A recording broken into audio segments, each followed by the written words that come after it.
Hey everybody, it is me, the Red Mage, and I am here to bring you, like usual, your weekly dose of the 10th point and some powerful magic and some Canadian Highlander and all of those hashtags. I am joined today by Lomeno2. Hey, what's going on, guys? Appreciate you having me on, Red Mage, and I'm looking forward to seeing some good Magic played. And Gosmit. Hi, I'm Gosmit. I'm the equivalent of having a D20 non-spin down and using it to keep track of your light total. I am getting ready to pair the players up and see what the first round is gonna have. Is gonna have in stock for us. We have 14 people today, although one of them hasn't shown up yet, so we'll see how that goes. Sounds lovely. We. If you don't mind, I'll just talk about some things in the meantime, if that's fine. Oh yeah, please go ahead. Yeah, so we're going to be playing some Canadian Highlander today. If you're unfamiliar with the format, Canadian Highlander is a 100-card singleton format, which instead of having a balanced, has a points list. So it is a restriction as to how many of the most powerful cards you can play. As Zannty pointed out, we also have a Discord where you can find all things Canadian Highlander, as well as a website to this tournament, the 10th point, which is also being linked. If you ever want to join, we do have a next pool probably getting ready at some point. Actually, no, because this is the last tournament. Sorry. Yeah, that's having that. A finals probably next week, maybe, depending on the exact details. We'll have to figure that out. Yeah. But so what's gonna happen there is that I'm gonna contact. After today, we're gonna have the finals. We're gonna finalize the rankings, and then I'm gonna contact all the 8 players, and we're gonna try to figure out a time that works for everybody. And you can follow the Twitter account or just be on the Discord, and there's gonna be announcements that make sure that you know exactly when the finals is gonna take place for people that want to watch it. You know what I'm curious about, Red Mage, is because this is the last event, main event prior to the finals. Do we have anyone that's going to be playing today that's in contention to get into that event? So the way for the Saturday event, we have kind of a top 5. We have 5 people that are. There is a big gap between our 5th player and our 6th player in the rankings. The top 5 players are Wolfgang, Arakasi, Evios, Blahguy, and Brahms, all 5 of which are here today. And the way that this is going to work out, essentially, is that there is a pretty contentious race for the first 2 places are more or less spoken for. WolfgangCloud and Arakasi are up there. And they have like at least a decent lead on the people following them. But Evios, Blahguy, and Brahms are within 3 points of each other, trying to grasp that 3rd and 4th set. That's. So basically, the contention right now in the matches we'll see played today will help determine the seeding of the finals for those top players that we've got right now. Well, one of them is not gonna queue, right? Like we have 4 people and 5 players, so there's the scrap for the last. There's definitely a scrap for 4th place that's going on. All right, good deal. I also want to remind everybody before we post our pairings that look, we have a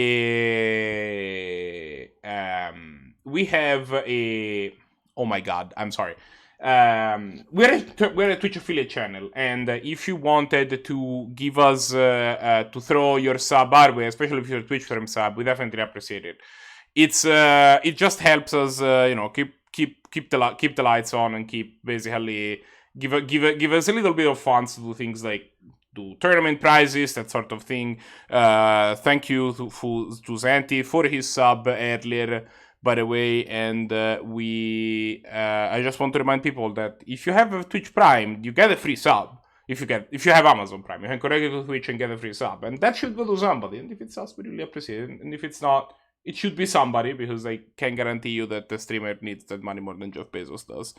So we are going to see.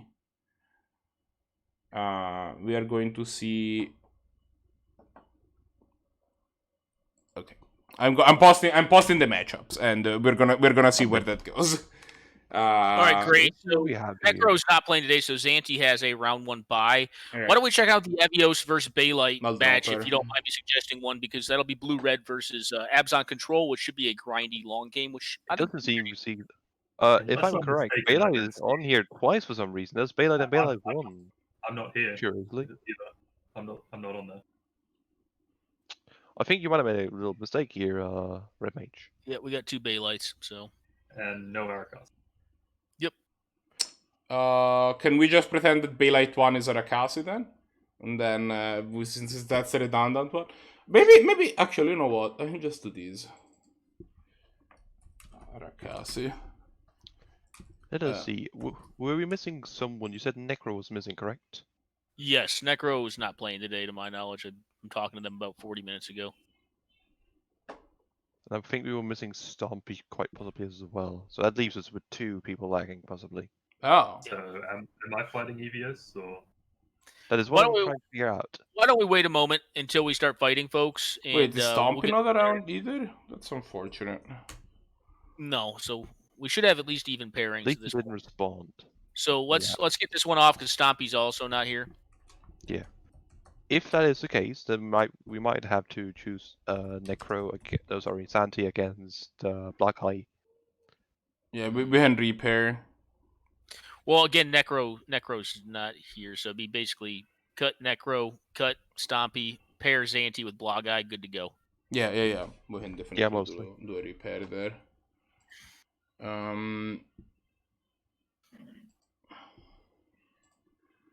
Alright, you know what? Let's just do that. Necro. Okay. Adjust pairings. Necro versus Stompy. And then Blahguy versus Zannty. Okay, and then Necro versus Stompy. We will set it as a 0-0 draw and drop both.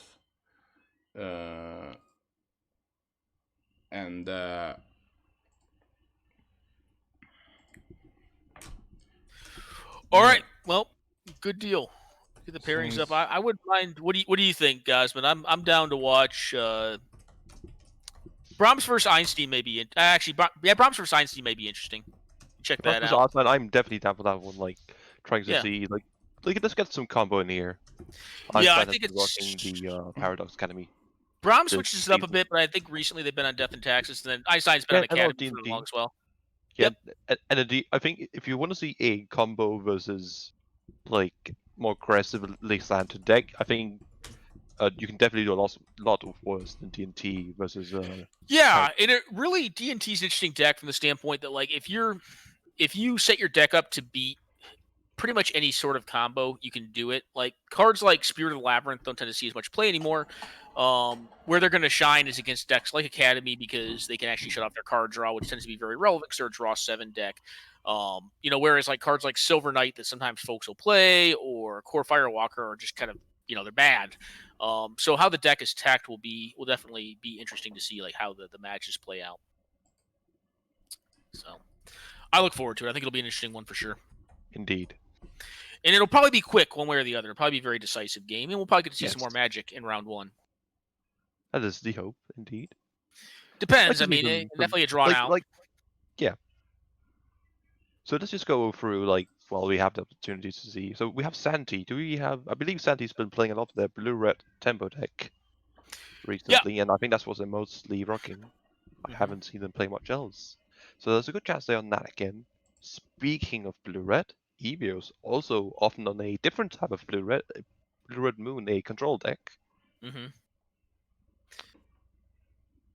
Arakasi, typically on their bit slower version of a tempo deck, but blue-black, playing a lot of more hand attack and more powerful blue removal, but not as good.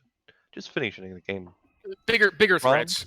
Bigger Bigger threats. threats, yeah. Just going higher, just playing more full drop. Yeah, they're on stuff like the Spawn of Mayhem. Yeah, instead of playing the fairy type stuff. Yeah. There's no little creatures in it. They're not many. We're not going cute. We're going big. Yep. Brahms, as we mentioned, has been on deity. We've seen it on some 4-color pot and medium red as well, also a fair bit. And Einstein, whom we are also watching, once again, Paradox Academy, a fairly staple of this format at this point. Yeah, Maybe yeah. talking a bit more It's about just a hyper mana strategy. Just hyper mana. Yeah. Hyper mana stormy combo. Not quite storm. Not quite. No, It's similar when it really goes off, but similar but different. Like how you attack the so they're similar in like if you're watching the matches like as an outsider, but in how you combat Academy, it's vastly different than how you combat. No, I'm 100% with you there. Yeah. But in the type of way to win the game, they do have like they're both end up usually having some sort of large stormish storm count. So we see turn 1 pretty fast start. Felwar Stone these are flipped. I believe these are flipped. They must not be. There's a Felwar Stone in that weenie deck. That's all right. I have no clue what's going on. All right, so we're not playing the Academy deck. We're playing Einstein here. It's not an Academy. Tempo. We're seeing some sort of rocks. Oh, I don't even think it's tempo. I think it's just straight up like Gilfiend. Palace Jailer. Called shot Palace Jailer. Ooh, well, no, Elspeth Sun Champion. Not a bad one to have though. Are we just gonna see the kill here? Let's see. How much damage are we gonna see? We're gonna see 6, 9. I'm counting 6, 9, 10. They're short on mana. 13. This is a lot of damage. It's a lot, but they're short. Yeah, but they're also gonna get put in a situation where they can't actually attack through these 2 They wanted to play their land first too, because the Vines of Vastwood takes 2 green mana to do, and the scale up sorcery, so you have to do it at sorcery speed. And then this awkward situation where they can't, even if they wanted to cast it. So like they don't have trample. Just to cover the matchup, we covered the matchup wrong. This is tempo versus medium white. So there's a Wrath of God in hand, which is not a card you would generally tend to expect out of deity. You don't play a deity. No. This does feel like a week where people are like, yeah, the finals are mostly set in stone. Let's play something for fun. Yeah. This is the feel I'm getting here. Like this is the people bring out the not necessarily just the cute decks, though definitely also the cute decks. This is actually an interesting play to me. I would think you'd want to safeguard with your Vines of Vastwood here to save this threat because it gives it some bonuses. Yeah, they're noticing. Yeah, that's what I presume. I think they just want to be cycling the Metamorphose in case they maybe drew like Team of Battle Rage. Yeah. The bad news is going to be Wrath of God's going to eat the only threat you have on board, and you're kind of you know, without anything here. And then you're going to be facing a Planeswalker that, admittedly, not the most scary Planeswalker to be facing down, if you have to face one down. Going long, it can be pretty spooky. I don't think it's a horrible inclusion, even in Death and Taxes. But I don't dislike it either.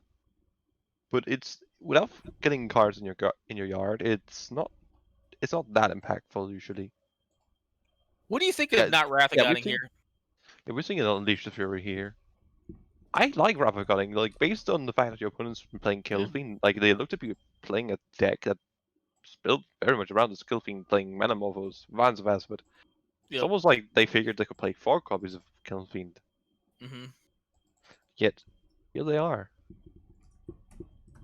I figured, doesn't have I probably had answered it and then just made a board afterwards. Like, yeah, I mean, at a minimum, they're not really in a horrendous spot here, but they got blocks for days. You know, absolutely. Like, you can just keep double blocking here. Like, this isn't. Why are you double blocking here? What do you get out of double blocking? I don't know. Killing it. I don't know. Are you trying to play around Team of Battle Rage? Because you're dead to that. Yeah, would not be good. Yeah, I presume we're just gonna see at this point. Like, there's no way you don't go for the sweeper here. I think. Like that can just kill you out of nowhere if you don't do it. I believe this card's cast. What's Guardian Idol? Is it 2 mana? Yeah. It makes some mana. Also, for reference, the score is currently 0-0, despite everything on the left saying otherwise. Yeah. Unless we have some really quick games that I missed. Can definitely be the case with these type of Blitz matchups. You can definitely have a turn 2 kill fiend into a turn 3 kill, just out of nowhere. Yep. That is kind of one of the things they go for. They go for like the 1-2 punch, and then you're out. And if not, they probably run out of resources not too long after. Yeah. I wonder what the point of saving the Elspeth is here. I wonder if they have a way to raise its loyalty with like a random Ajani or something. Possibly, maybe like this idol they have in hand, just pump it, get in for damage or 2 more. I think it's 2 damage more if I can remember. 2+1, right? Yeah, it's +2 +1 to 2 different creatures. Ooh, that's an ancestral. That no, is it's not. That's a mental note. Or they find one. I have a little Oh yeah, delayed. they dig into it. Yep. That was a good hit. That is a powerful hand. The thing with Ancestral in this style of deck is that like sometimes you just don't draw the creature you need. Yeah. They drew the creature they needed though. Also for reference, we were talking about like what do you talk with the Also, if you can target the tokens from the castle, but that's gonna be difficult now. Yeah, they're probably Unless you have a Crucible of Worlds. Yeah, the Colossal Might's going to be the interesting one because that does actually give trample. So yeah, so how much damage are we dealing with here? We're dealing with 2 cards plus the 4, so that's 7 doubled up. That's 14. Yeah, it's not bad. Yeah, that's definitely. It's not lethal by any means, depending on what we see. I think literally, yeah, that should be lethal. Gain 5. Actually, no, they do not have the mana to cast all of it, so that is not. They can't gain 5. They have to just do No. this. The bolt that doesn't change anything. No, I think you just swing here, put 5, them at 6, yeah, and 7, have a free 14. in play. You do 14. You know, Yeah, have a 3/3. exactly. That's not bad. Especially with a bolt left in hand, I think that's just the way to go. You're able to answer. You can't kill the tokens that you can keep producing with anything but a bolt. But if they make a token, then they have what? 1 mana left to do something with. Guess they can play the second land in a graveyard. The other issue that they need to go through in their head is like they're gonna need another trample effect, right? Yeah. Like, and if they blow this one now, like the 1/1s are just gonna fall down. That is true. Deep root, you know. There's an argument to just play the lightning bolt and then Unseen Fury. Sure. Then you only get in for 4, which is such a major discount. Not discount. I think they're just gonna wait and actually bolt and then get the. I don't mind this. Yeah. Damage. I don't mind this play. Yeah. That was not a bad draw though. That's probably gonna get the Palace Jailer. Yeah. Do they have the mana to get that? They have. Yeah, I think they have. No, but they're not. Yeah, they can get Palace Jailer. They cannot cast it, but yes, they can. They have they can. You're right. They have the idol. Yeah, so they can cast it. They probably should. I think that's a really good play here. Like, yeah, you get hit a bit hard. I think. Yeah, no. If you're able to do it, you do it. If they have a counter spell, they have a counter spell. Does target, correct? Yes. Correct. Yep. It does target. That is definitely a bit awkward if you do end up getting hexproof as well, or protection. Sure. Yeah, it's definitely awkward. I'm seeing a Palace trailer here. Maybe if they have any sort of removal outside of that, that could be a quick argument for that as well. Yeah, you could get you could try to get like your walking ballista, but that dies. That loses the pump spell. We did actually miscount. They did actually only have 6 mana. 1, 2. No, wait, no, I miscounted twice somehow. Yep, no, they can cast Palace Jailer. You're correct. Arena Rector, that's interesting. So they're gonna might not be on the Palace Jailer actually. Maybe not. Yeah, they could just have cut it. That could make sense. Too risky. That's not too unreasonable. Yeah. I kind of like the Palace Jailer in the deck playing Ravagard usually. The thing here is they can actually bolt this thing EOT, allow them to get the Ugin, and then kill the Ugin with all their spells if they wanted to do that, but that'd be wasting the burn. Well, more likely you're probably just going phase, aren't you? I imagine. You definitely lose to Ugin. Like, you don't... If you draw another pump spell, you can win right down the spot. There, but I think you just ignore it until you can kill him.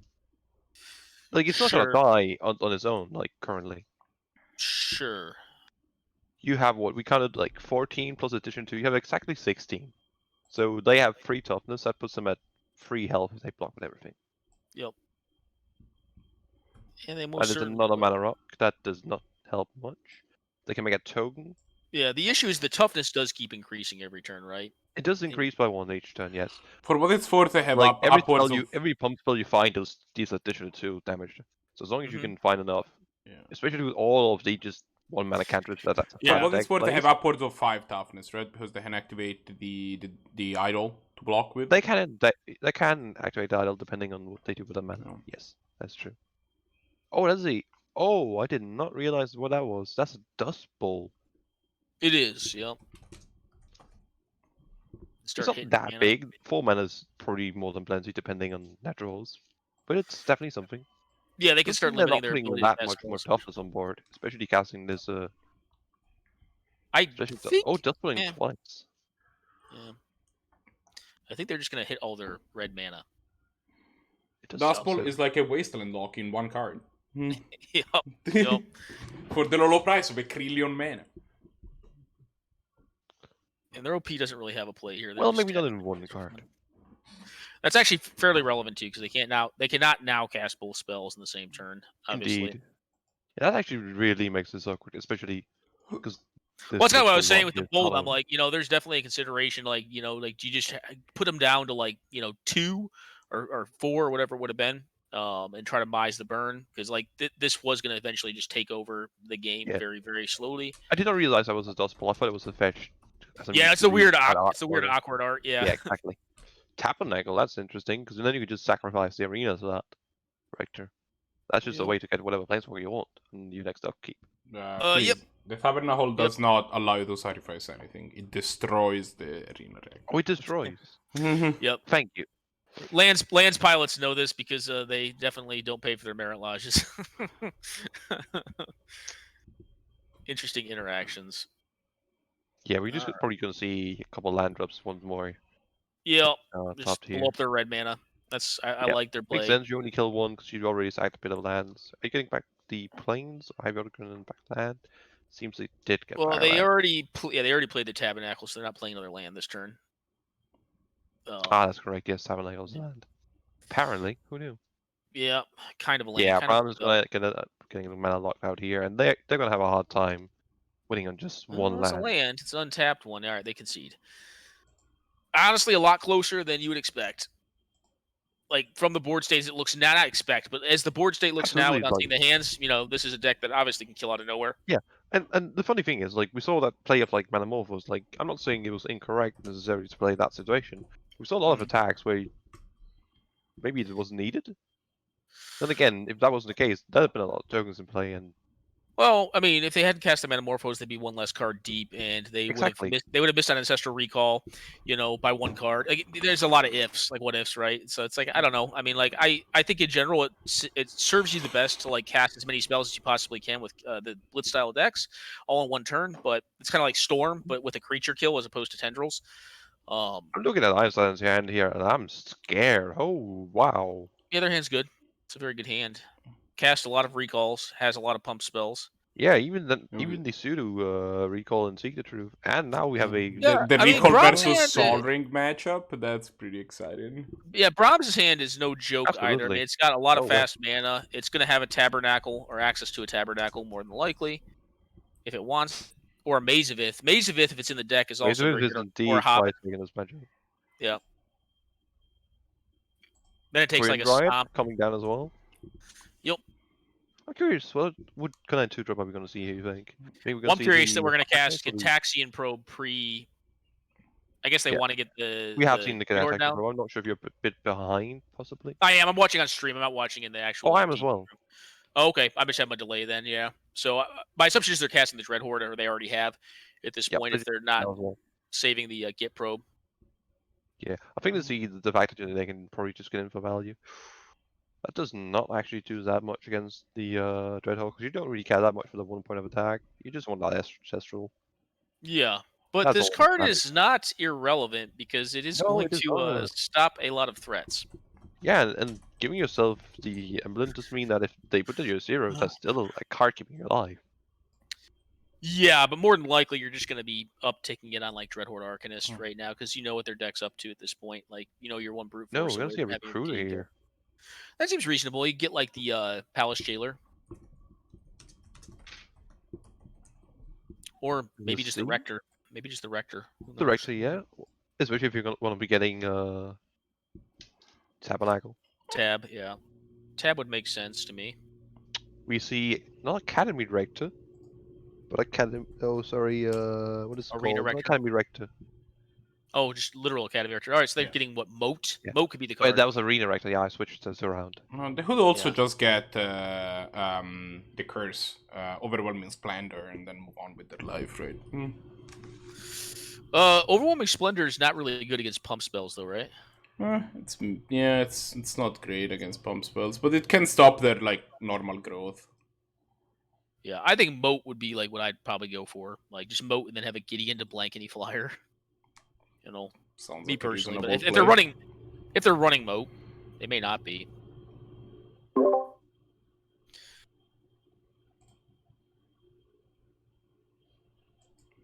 So they can slip and brute force and get in for a lot here. Or they could just get the Quarian Drive down. I kind of like getting the Quarian Drive down here now, honestly. Yeah, you are playing against Big White, though. It's your only threat. You're a threat-light deck. I mean, I don't know. I could see doing it another way. I could see doing it without the Quarian Dryad. But the question is, can you actually kill here with... You'd still need some sort of double strike, which you have in Team of Battle Rage. Well, and it also... I don't think you can kill here. Probably. I don't think you can kill here. I think they're setting up to kill next turn. But we're going to get Tide Strength pre-attack? I am unsure about that choice. Well, they got to pass damage. I suppose it does have tramples in that respect. It doesn't make it. Oh yeah. Oh, you're not even gonna play Ancestral. That makes sense actually, considering you have like the 1-2 punch here of. The, just get him for 7. Yeah, just like next turn, just combo him off. Well, yeah, no. I mean, it really depends on how Brahms plays it. If Brahms ends up going for like a Mazavith and gets this Gideon down, they can blank their whole team, right? But I think the intention might be to actually try and see if we can set up a situation where we can make 2 lethal blockers next turn, possibly. Possibly, yeah. I mean, Tabernacle is probably what they're going to find, my guess would be, over Maze. I think Maze, I agree with you. I really like Maze here. Well, Maze is good knowing their hands and like where you're at right now, because you can basically even then, like, you just let them hit with 7 instead of just destroying 3. Yeah. That means they probably have some pretty good... They're probably trying to kill you. Yes, exactly. The argument to Tabernacle is it sets up your own win on the following. Tabernacle I like if you... But like, the problem with that is... 2 mana. It's 2 mana. Turns as well, yeah. Yeah, it's 2 mana off. 2 mana to set up. Yeah, and they can you can't even play Gideon to save some time. If you want they can ostensibly block the Quarian Drive right now. Okay, well, let's. They want to be playing the Rector and the Gideon, I think, here then. Okay. You take a good bit of damage from doing that. Yeah. I don't know how well that's going to do for him, but we'll see, I suppose. Let's see, right, 3 mana, they play a Lambton, they play that. They can't play the Signet as well. I checked what their Academy Rector. We're going to see an emblem here, or are we going to see a plus? We're going to see a plus here. What were you saying, Red Mage? I checked what their Academy Rector targets are. If you're curious. They are it at 5. Humility. 6. I'm pretty sure this is lethal and should just be game on the Quarian Dryad. I see. So just they're Humility, Mode, Overwhelming Splendor, and Leyland of Sanctity, for the record. Yeah, and I think I would end up going with the moat here if you had the opportunity, but we're not going to have the opportunity here. It's going to be just game. Be my guess. Indeed. Not even going to get the chance to block. I mean, we'll see. We'll see. Maybe they're not going to block. No, they got slip from times. Yep, and get in. Slip from space, not time. Yeah, so does double blocking? Does double blocking make any difference? Nope, not a bit. Not even a bit. Not at all. But he can't block, as I said. Slip through space, making it unblockable. Not playing around the Shining Shoal. Classic mistake. Classic error. All right, here we go. Boop. Yep, there's a lot of damage. What is the playing around the White Pact? Intervention Pact. That would have done it there. Like Shining Shoal could have done it, but Intervention Pact, no, not enough. So it's only two or 3. If you win on the back of a Intervention Pact, deep respect. You earned it. You earned it. Yeah, you earned it. If you win a Shining Shoal or Intervention Pact, you just earned that. That is a bit of an awkward hand. That is no lands and only 1 piece of mana. But one of the that things is a highly curved hand. Yeah, that hand's bad. Yeah, against this matchup, you do not want to be keeping that eye, I believe. That hand's also bad. Yeah. I mean, you could try to if you're running Terminus, you try to high roll with that hand, but I think you go to 5. Iceland just has a hand of Mana Gorge Hydra and cantrips. I kind of don't need this. Yeah, it's a bit slow. Like you want to be real fast in this matchup because like your opponent can definitely just stop you in your tracks if they get too much time. Yeah. Yeah, this looks better from Brahms. I'm not sure what the second card. Probably a land. Yeah, this hand's like agreeable. It's got removal spell and Crucible. So. Yeah, exactly. I guess the castle is probably too slow in this matchup. Just basically a plains. Just pulling that one. Yeah. Just have the. Well, you definitely want the fetch. You definitely want the fetch. Yeah, like you want the fetch, you want the Crucible, and the Wasteland. Yeah. The Swords gives you time to deal with some sort of threat, so you can set up. And then you're basically golden as long as they just don't have too many basics. The sad news is going to be they're going to lead on a basic island here, like They're gonna 90%. even get probe and actually know that the Wasteland's coming up. So they might even just set up just basics as much as they can. Yeah, I don't know that they're one relevant threat. I mean, I guess they have the thing now, which is kind of a slow threat. Yeah, you think the fact that they don't have a Yeah, that's a green source at least. They draw one. I'm curious how many basics they're on actually.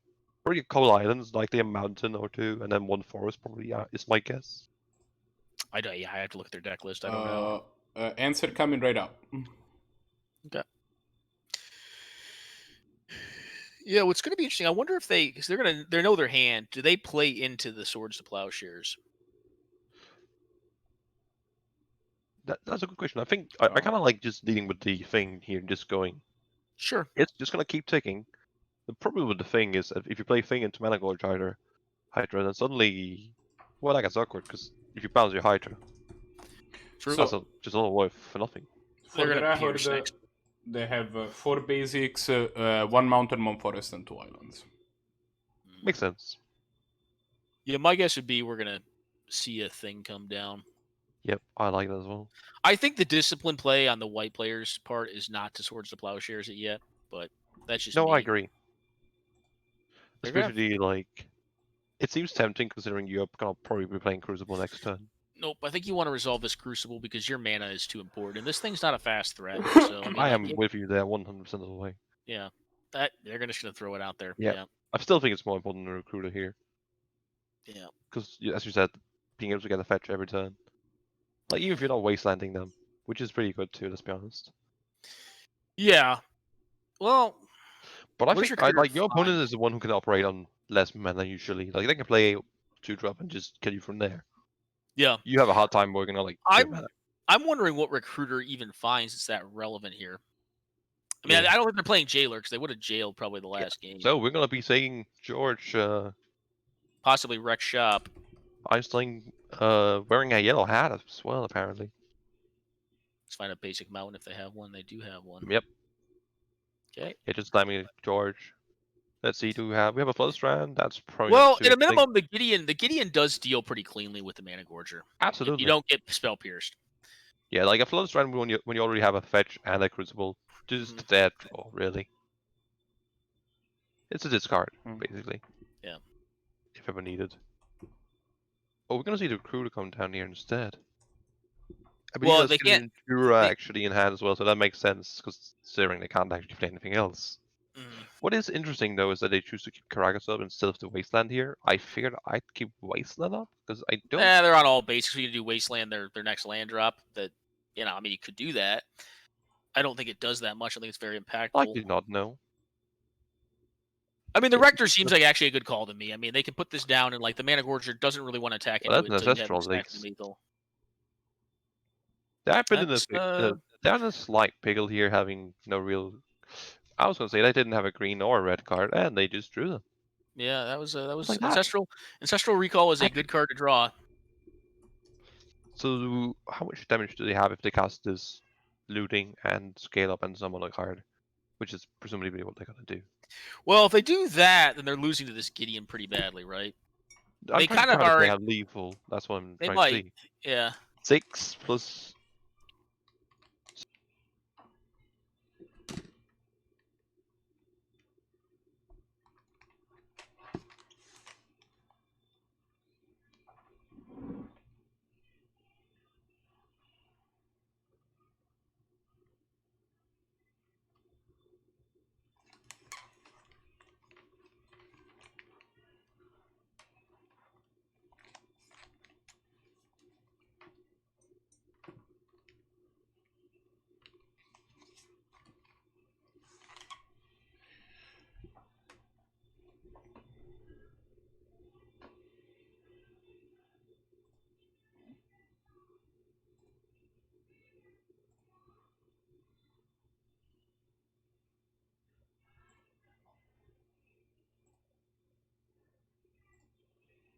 By this Gideon. You want to keep the spell pierce up, yeah. Exactly, yeah, because like this is a big mana deck. I like the scale up. I like getting with scale up. Just using that spell now.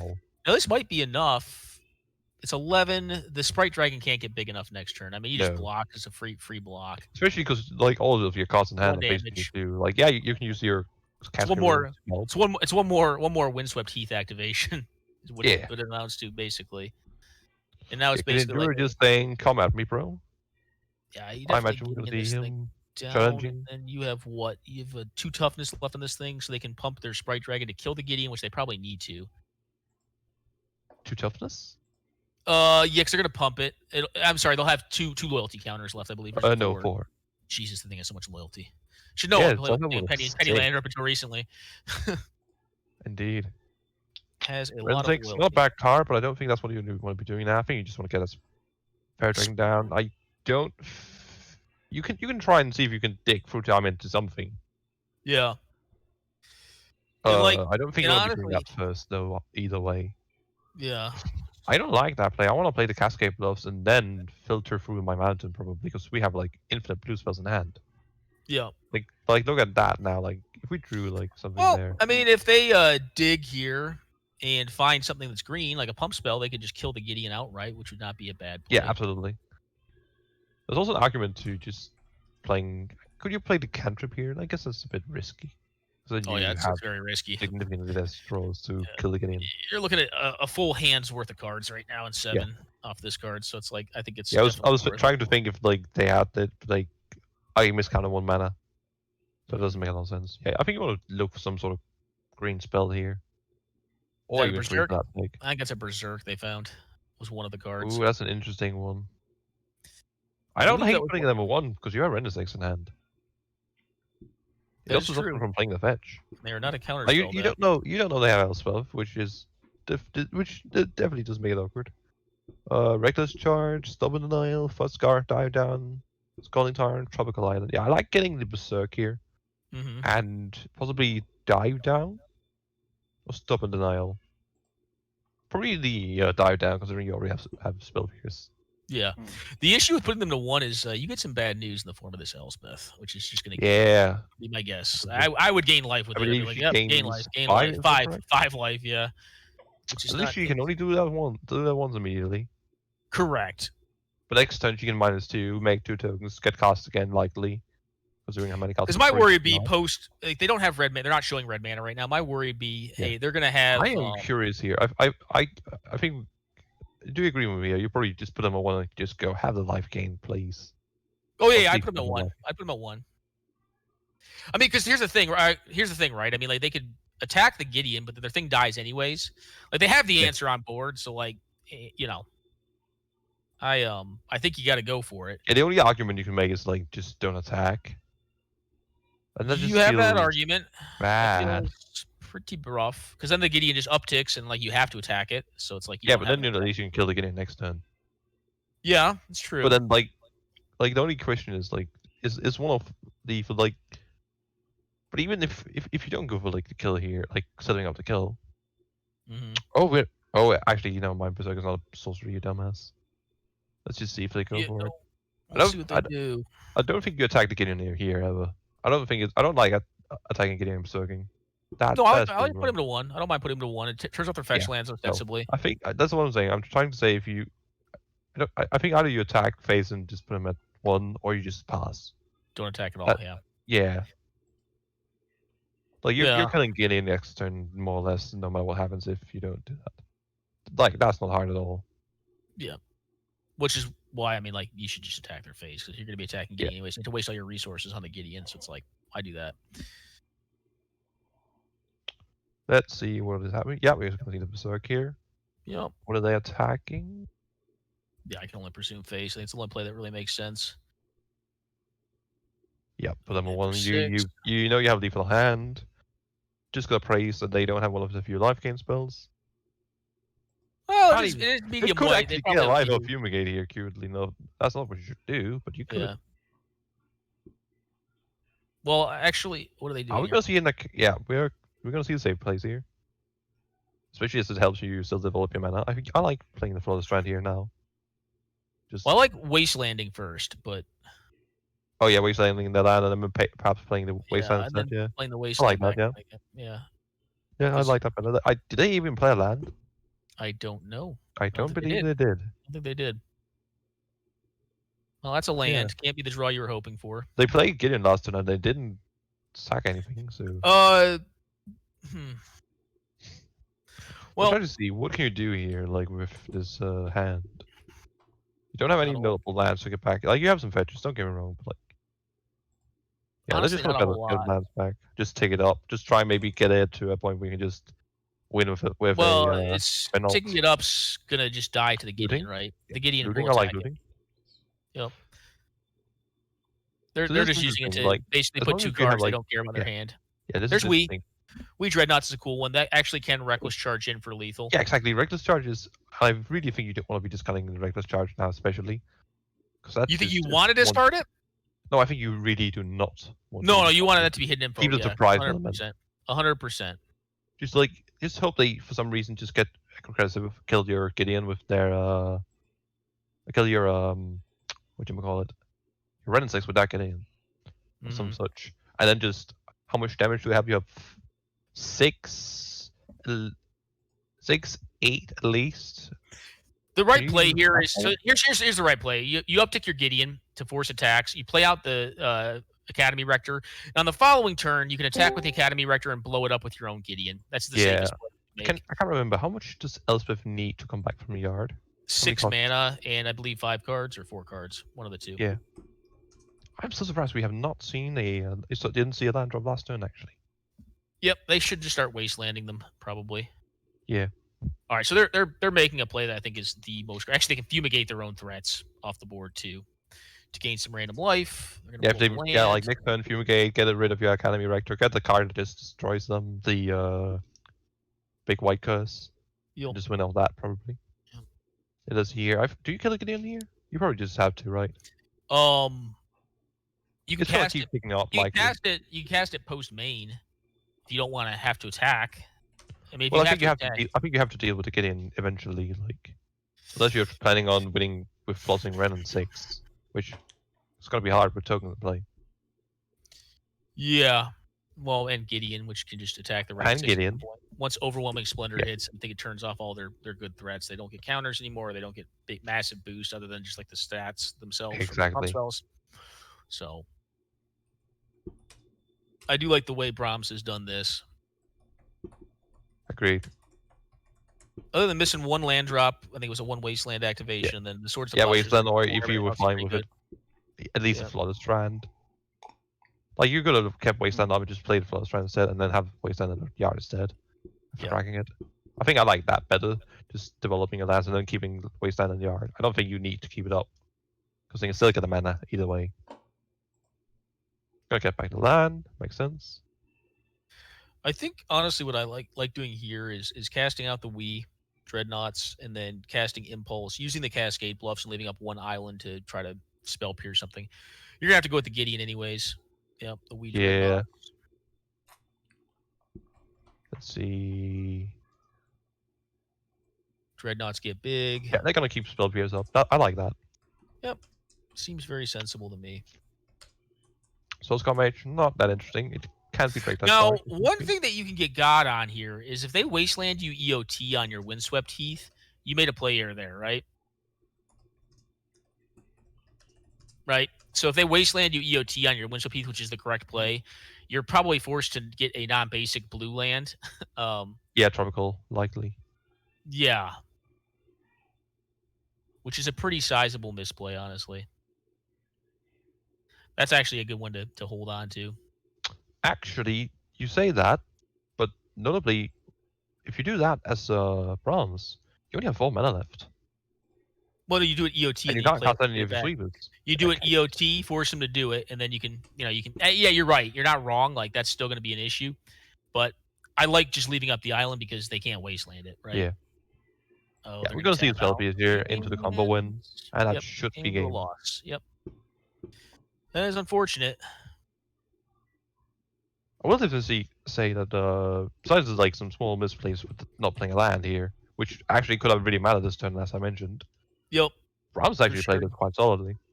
Yeah. I think the Rector turn was definitely good. Yeah. I think both players actually, this was a pretty well played game on both behalves, mostly. Yeah. It seemed pretty well done. Actually, are they dead? Yeah, they're dead. Yeah, Right, like this is Impulse is what- probably enough, and they have Just got the reckless treasure charge. cruise. Plus Win the 3 game. to 6. Yep, that's it. No. I mean, like you look at an alternate universe, you could have left up Dawn Charm, which is a fog. Yeah. I think I agree with you here. Like casting a sweeper here seems right because like you get the academy, you just like that's winning the game. Yeah, I don't know. I honestly think they're like I feel like I'm in control. What card can your opponent have in a case where like you keep up Dawn Charm? Spell Pierce is one card to play around. What else of note? Well, I guess my point is this: like they have blue mana up at that point. Like you can use you can weaponize your wasteland, right, and like keep them off of that blue mana and tie up their mana. I like the wasteland play that you mentioned. Yeah, definitely not the most obvious play. Yeah, wastelanding fetch lands is generally awkward. Yeah, it's generally awkward. It's like there are times to do it though, and it does pay to do it sometimes. So not often, but every once in a while it does. That was a good game. That was an interesting one. Who do we still have playing, Red Mage? Or is that it? I'm checking right now. I'm seeing 6 finished matches in the reporting, so I presume that's actually it for the round. Yeah, that's it. We got the whole round. Exciting. Good deal. So let's get some pairings going here. In the meantime, I'm working on it. As a reminder, we'll have 4 rounds today. The tournament started with 12 people. Lovely. I'm going to go on a quick break, guys, to grab some coffee. I'll be right back. Take your time. Coffee is life. Einstein. That's a bit fire, maybe you ask me, but no, I get you. So, if you're really interested in getting into Canadian Highlander, how can you get started? Well, as we mentioned earlier in the stream, if you heard so, we have a Discord channel. At Discord, if I can spell actually. At Discord is where you can find most of the community. There's also a significant Facebook community, but that's mostly dedicated usually to the IRL, especially around Yellow Jacket, Canada, which is not a city for reference. Individual groups have their own Discord and their own like Facebook groups if necessary. It is technically a full-on open for everything. I don't think it's specifically for that, so, but it's usually based on that. However, a lot of us play on online. We're still doing pairings. We're still doing pairings because still doing pairings. There you go. Yeah, but a lot of us play on MTGO, on Cockatrice if you play that kind of stuff. If you play over webcam, we usually hang out on a Discord server. People are always usually quite happy to just talk with you and to help out. People like Loman and I are always happy to give a what do you call it? Maybe a sassy word in or some such. I mean, like, I don't know. I think some people think I'm pretty sassy, but I don't know. I look at it as just being down to earth. I'm like, hey, bud, that's probably honest. Like we're trying to be honest here. We're trying to help people out. I mean, like for instance, I mean, like Cosmic can't play anything but Red Deck wins. No, I think I've free of a couple tournaments recently. No, we joke. I mean, like, but that's honestly that for me. It's. But no, he's right. Well, Einstein's last comment in chat was just. Einstein's last comment in chat was like, I should play this Ancestral Recall card more often. But it doesn't kill them. Yeah, it's pretty good. I target them and they just don't die. I will say this, and it's going to sound like blasphemy as a person who, I mean, amongst peers right now, probably has cast more recalls than everyone. Like, it's the worst 7-point card in the format, in my opinion. I don't tend to think that if you're sleeving up like blue mid-range decks in general, you're showing up for a good time more than you are just to win, generally. But I don't know. I love recall. I definitely have a history with it. I love the card, so there is that. So you had it here. Rehold to 6 when. I don't know if that's viable. Like I don't know. Like I really have to look at it. I'm not saying it should be less. I think the issue with recall is that like when you start, the reason that some cards are 7 points is because of their interactions with other cards, right? So it's like recall is exceedingly powerful, but when you start comparing it with like basically the 3 other engine cards that are up there, which is Black Lotus, Time Vault, and Time Walk, I just don't think it quite adds up. But like its essential nature is not like really the same as like Black Lotus and Storm is just like it's the best variety of Storm, right? Like your Storm deck will be better if you're playing Black Lotus in it. it could be the whole 10 points. It'll probably be better than no low. Maybe not, but 7 points. Like Lotus is like a powerhouse for that deck. It's essential. Like it just makes the deck run at the level it runs at. And the same thing with like Time Walk. It allows all of the Ephemerate Seeker style combo decks to kind of run. They've lost a point recently with Seeker going up. Before we keep going there, what are we watching? Whatever you guys want, I don't care. I'm down with whatever. We watched Einstein last time, so I think our best bet are Wolf versus Luhas or Evios versus Bailite. Guys, what do you want to watch? Because I don't care. I'm good with whatever. Let us see here. I was just doing some things in the background. Well, you know what? Let's watch Evios and Bailite. Sure. All right. Yeah, that was the matter we were discussing initially. I was actually going to mention that one. Yeah. First, I was thinking Wolfgang Lucas. That could be an interesting matchup to do. Maybe check that they're done afterwards. I think what'll be interesting to see, like, I think in general, the longer you go, the more blue tends to be favored. I'm also curious, like, how much non-basic or how much basic mana Bailite's running in their deck. How capable their deck is of sustaining a game through like a. Based on how often I killed him with a certain red card because costs 1 in red. Price of progress, yeah. Not too many. Yeah. I think we're 3 in the 5-6 range at most. Yeah, well, that was one of the matchups that I think Bailite tended to struggle with as red deck wins, which, like, when I first heard that, I was like, holy shit, like, how are you struggling with Abzan? But they have it built very differently than, like, I've historically approached it, yeah. It's more value-oriented, more planeswise. It's like basically Abzan Rock is almost what I would call the deck. A lot of 2-for-1s, a lot of value cards. More creature-centric than the Rock is typically in this format, but yeah. It's not without reason that when people call it a mid-range deck, he tends to correct them and actually call it a control deck, I do believe. Yeah, no, it is. It's a control deck. Like, I played against it. It's, that's one thing I was joking with about. I'm like, you're the guy who loves playing blue, loves playing blue without having to play blue. And I'm like, you just play blue. I think that's great. It's kind of true, actually, in a way. I'm like, it's great. Like, you should just play blue, homie. It's really good. See previous comment about some white councils, goddammit, you cowards. What do we think about these hands? I mean, the blue-red hand is got another land in it? Or is it only a one-lander? That is a one-lander as far as I'm concerned. You could risk it. I like Einstein hands. I like Einstein. Sorry, not Einstein's. Bailite's hand. I just sold the top name. Yeah. I actually think there's. I believe it's Skull Clamp and I can't remember what else they're running. I know they're on Skull Clamp. Probably sort of light Fire and Ice. Maybe Light and Shadow. Light and Shadow may make sense for their deck. They love that card. I don't think that style card is going to be Jit, because I don't think they're on like the free mods and spread. I believe not Mind Rot. Mind Twist. Mind Twist. They could have gone over to Pact though. Tainted Pact went up in a point. They could have gone to Pact. Yeah, they did used to run Pact. I'm pretty sure. Actually, did they? Yeah, I think they might actually have used to run Pact. That might be a one basic stand of each kind. Then that makes sense. So I actually don't disagree. I don't disagree with keeping this one lander on Evios' side. They're gonna probably go for a recall here. They have Force of Will backup for recall. Hey, you're thinking Mystical Tutor into recall? Yep. Just go for broke. They're probably gonna be obliged. This is a matchup where you definitely can go for it. Yeah. Yeah. I don't know if that's the kind of card. Is that the kind of card you would go for here, or would you go for like him instead and just try and ranch one? Well, I mean, I don't know their hand, but Stoneforge Mystic is a very powerful 2-drop. Yeah. I could see it, but knowing my hand, I don't know. Probably not, because I think this game's going to go long.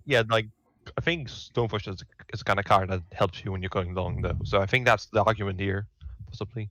Sure. Missing on lands here cannot be what they were hoping for. This is I think, no matter which of the two we saw. Yeah. Oh, yeah, that's no land. Ouch. Yeah. So, I mean, hemming here probably doesn't make much sense, to be honest. You probably just get the Runic Armasaur down and start beating down. I think is what I would end up going for. But yeah, you're just being meta fiction, just getting that down. Maybe like him Satyr next turn. You're not going to hem until... If your opponent's not playing cards, like you don't need to hem them. Their cards aren't playable. Oh, yeah, I agree. So, yeah. I agree. We're probably going to see a brainstorm here. If this is a brainstorm lock, it's going to be a concession.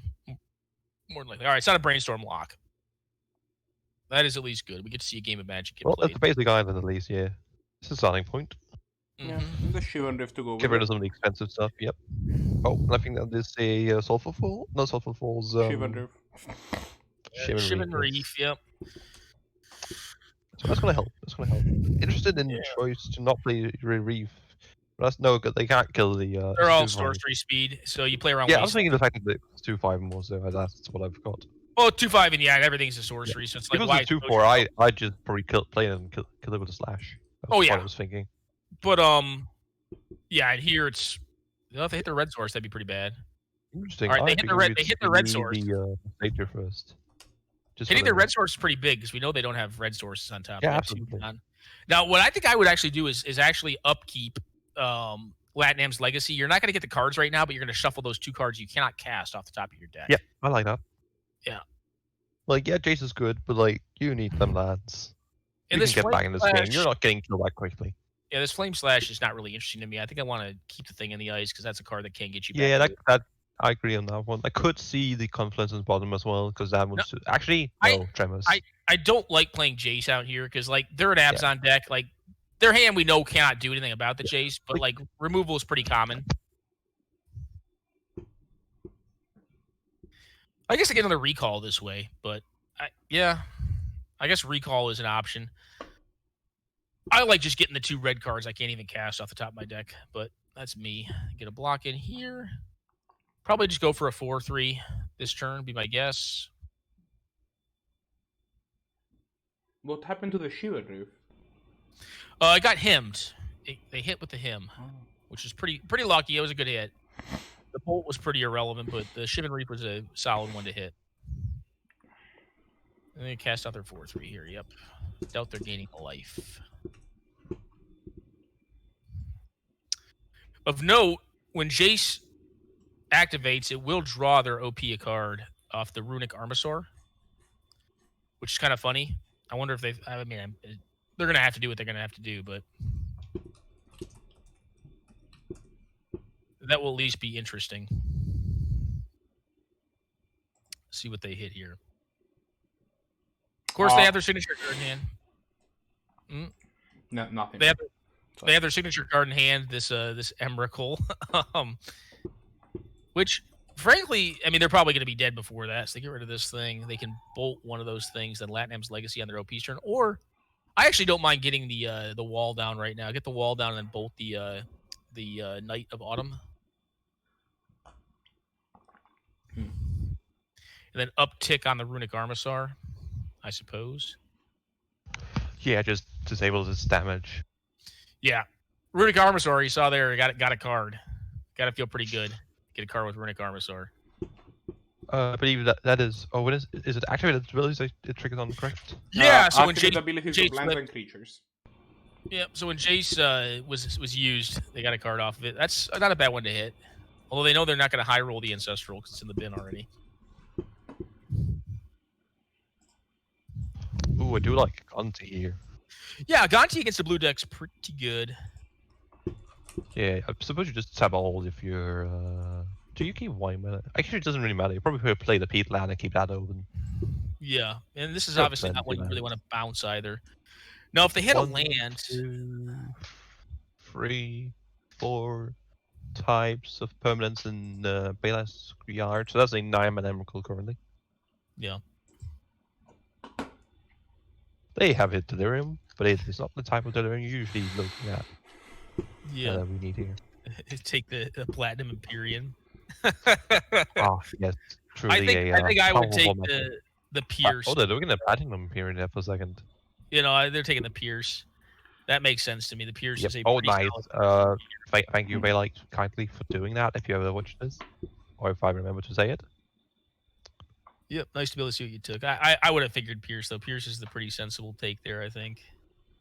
Yep. You can take big plats. Especially if you have mana open that you might just not do anything with. Like, this is the fine time to just make him stumble a bit more. Yeah. And I think you definitely go for... Like, what is an 8-8 gonna do in this matchup that Emrakul isn't already doing? Sure. I mean, that, and it dies to everything. Like, it dies to a lot of stuff in their deck. To include the Subterranean Tremors if it's cast for enough. That's a lot of magic. The Vidillion Clique's actually really interesting because that could get rid of this Emrakul, which is actually pretty nice. It also cleanly trades. Emrakul is a good bit away though, but honestly, I wouldn't say it's more than 2 turns out. I mean, it could be about 2 it is turns 3 turns actually. Well, 3 turns as of now. Unless you expect to get one type, Planeswalker or instant. Well, like instant is Walker, not too unlikely. Instant's not impossible. Like if you hit, Winding Way or whatever, Any rule spell for the thing. Yeah. That's a lot of critters. But yeah, like if you don't see anything of note, probably just want to be that time stagger here. It's the most likely outcome I expect. Yeah, like stacking the Peatland, you're just not you're not prioritizing Emrakul here at that point. Gonna see a hard cast removal or a evoke one. It's looking like a hard cast one here. Yeah, that's gonna be pretty important. I like the way the spell pierce in play actually, because you can. Yeah, exactly. You protect it. Yeah, it's quite good. That said, how much damage does this this subterranean tremors do now? It's 4, so it doesn't kill everything. But if they bounce their land, yeah, it's gonna definitely get got. I believe you needed X equals 5 to pop artifacts, if I remember correctly. Correct. You need artifacts. I think it's 5, and then like 10 does something else. Makes an 8/8 work. Yeah, I think it makes a token. Yeah, big token. Yeah, 8. That's about right. Yeah, 8 red. That is correct. Oh, it is 4 more actually. Yeah. It's 5 mana, 8. Which is X for more. Yeah. Yeah, I suppose. I was correct, but not in the way I meant to. So this is gonna get wiped. The Jace will die. And we're back a land drop now, so we're probably looking for a value of Vidillion Clique on the next turn. Be my guess. Possibly during the blocking step. Probably try to eat what? Probably the Zannty.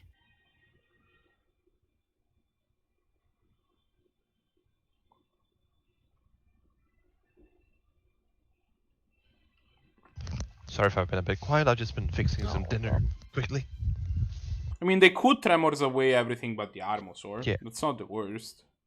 No, it's not the worst. I think what I like doing is actually clear on their hand here, but personally, especially with that draw right there, I wouldn't mind setting up for more. Maybe I kind of like just sliding here and just seeing what happens. Just leaving up the Vidillion, leaving up the Vidillion Clique. Yeah, maybe try and set up a situation where you can just clear the whole board, like maybe. Because I don't think your life total in general is that relevant in this matchup. No, I agree. Like, once Bailite has control of this game, Bailite has control of this game. Yeah. And right now they're leveraging it through mana advantage, not per se cards. So if you can stick around long enough, eventually the blue deck will do what a blue deck does, and it'll draw into, mana. And it can always draw more cards. So, all right, another land for Bailite here. Well, they can at least get in for 3 if they want to, or 5 rather, if they want to fire up this this treetop village. No. One of the things I believe Bailite did run Tainted Pact, but I believe they actually ran Double Forest, which is always odd to me. I remember noticing it at one point in time. Start to finish? Hmm? Did you say start to finish, or what did you say? No, I said Bailite used to run Tainted Pact, but I believe they did run like Duplicate Forest in their deck, like 2 forests and like a Snow Forest or something like that. So like they could technically like hit 2 forests. It's not likely because they'll likely have 1 on board. All right, so now I believe they are at their mana requirements to cast Emrakul on the following turn. Yeah, I think you're right. I think they don't play the pact, because if they did, they'd definitely put on the snow basic. Yeah, like it's not even an argument of like mana at that point. Oh, sorry, a price, because you're playing Savannah, you're playing fetches. Don't tell me you can't afford a couple snow basics as well. Yeah. What do you well no, I think they're on some number of snow base as well. I think they just wanted more basic count in their deck, which I mean is honestly it's fairly fine to have like 2 forests and like a snow forest in a deck, because if you fetch for 1 forest, I mean like you're Tainted Pact proof at that point. All right, so I actually really like this play as opposed to like using the Mystic Confluence. Yeah, they're gonna get to see their OP's hand and be like, Bud, you're not gonna have that. The opponent was about to Emrakul next turn, as it were. For sure, and this leaves you mana to also Latinam's Legacy and probably just pitch the Slight or the Mana Leak. Probably Mana Leak. Yeah, mana leak seems awkward here with how much mana your opponent has currently, especially considering you sold 2 cheap card at least. It's the only other, which is also a mana dork. Yup. Although duress at this point is yeah, and you don't have you currently do not have the islands to put the So this is actually a little awkward for them because like if they want to get the Deathrite Shaman down to set up a win on the next turn, they have to take the leak. They have to take the response here actually. Oh, I'm sorry. They have the stupid the Noble Hierarch, so it doesn't matter. So you probably do fetch here, even though you kind of want to. Oh, they don't want to. Oh well, they drew one of the better cards in their deck for this situation. I think you actually should slight first, personally, and see if you can find another red spell that can finish off the runic. Yeah, finish the runic off, because yeah, it'll be a tap out turn if you find it. They did not find it. But at a minimum, they're able to. You're probably just going to need to sweep here. Like you're going to be dead on board if you do. I think you just do it. The one nice thing about this Urborg being in play is that your Misty Rainforest is swamp, so you don't have to fetch with it and draw your opponent cards on the Runic Armasaur. I do think you need to wipe because you're just dead to board, so you do need to wipe. That's a must. And then like hit Magmatic Sinkhole or something like that. Pretty good. Or a bounce also spell, takes away. right? Bounce spell could be all right. You need a counter spell to back it up. Obviously, afterwards, there's the trophy, which doesn't really do anything. Happy to see that draw, and you can see two fresh new cards. Actually, 3 fresh new cards next turn. So I mean, like, there's the possibility of finding something to block this, to kill it, whatever it might be. No, decides to go for the fetch. I think they'll go for the what is it called? Sure, they can get a recall back, or they can get something to kill this thing. With the triggers on stack, I'd probably last time cycle response. The mana league is going to do jack shit. Yeah, it's probably a card you can get rid of outside of Emrakul. There's not much in their deck that does anything with it. I actually kind of like getting the. So one of the interesting things about this is that they can actually Assassin's Trophy the land and shuffle. Actually, that's not a May ability. It's a May. Never mind, it's a May. I'm thinking Field of Rune, where you can't. Like, they can Field of Rune your Mystic Sanctuary after you put the thing on top that you want to get. So they don't want a legacy here. Interesting. Are they going to target first? I would do it now, though. Do the legacy if you're going to do it. Yeah. I'm going to see legacy. You definitely don't want to shuffle your ancestral or whatever you're going to try to get with it. Yeah, and if you don't do it, like, you're just sitting with. I could also see Mystic Confluence being the card you take here because it bounces this thing and draws to you, so it keeps you alive. That would make a lot of sense. Yeah, I'm not against that one either. Yeah, I think that's actually the one you should probably take. I have to relook the bin. I don't think there's anything that kills this Runic Armasaur in the bin. There's no Scred. Actually, Scred wouldn't even do it right here. Only do 4.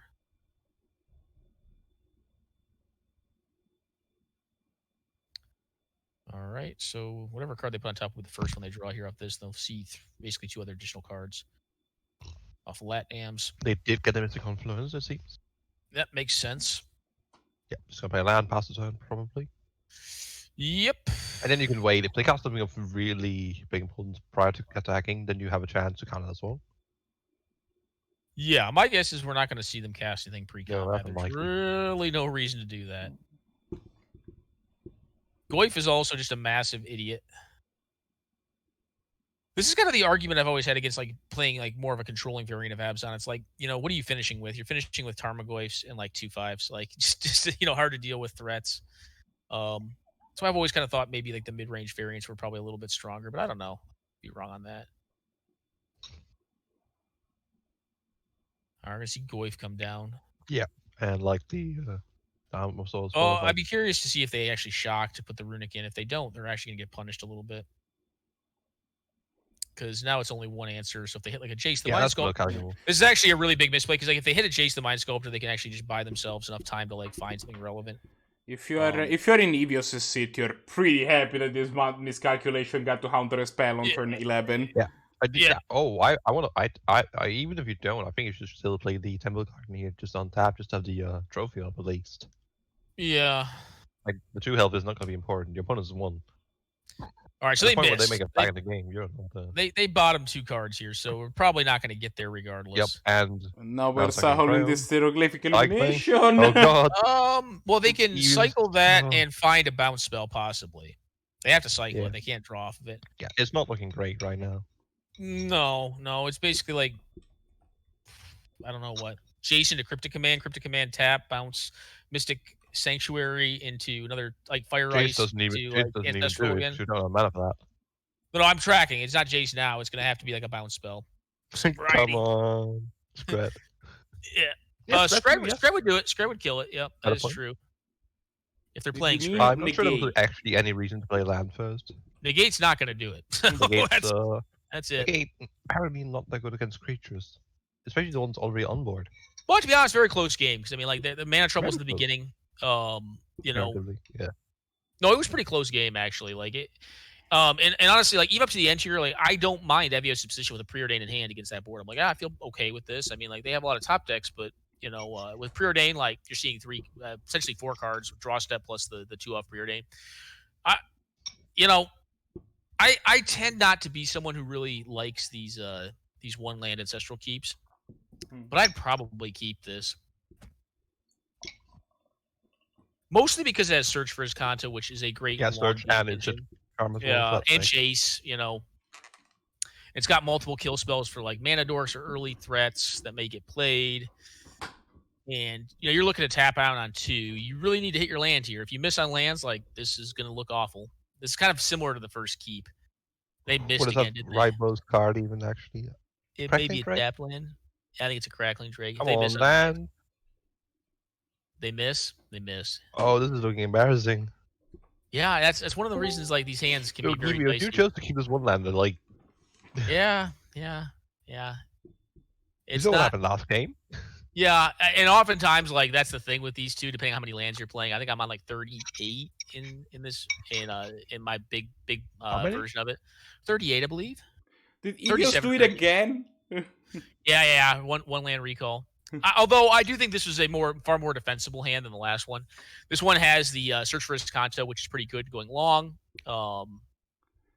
And obviously has the Jace as well. There's On your the bright land. side, they're not the only one who's a bit low on mana.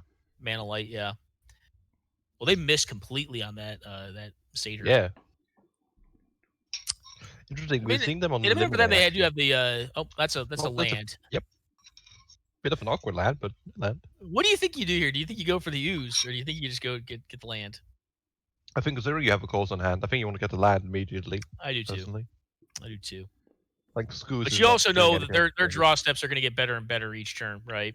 100%, yeah. Yeah, so they're gonna start developing their mana. All right, they get their tri land.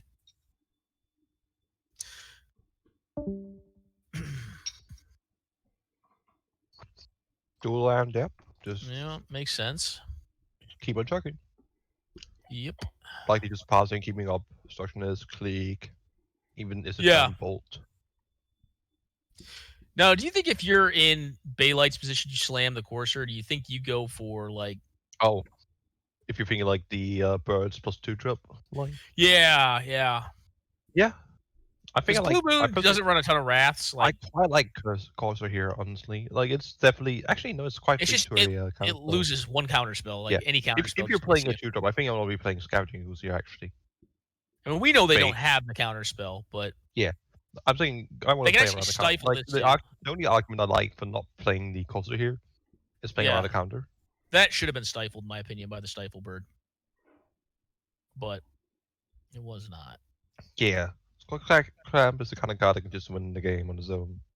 Yeah, it's a pretty free stifle on the Stoneforge. Well, maybe not on his own, alongside some lands and creatures. Then I guess they can get rid of it. They can get rid of it here at a minimum, but it gives them another free card. So Skullclamp, I assume, goes to the bottom.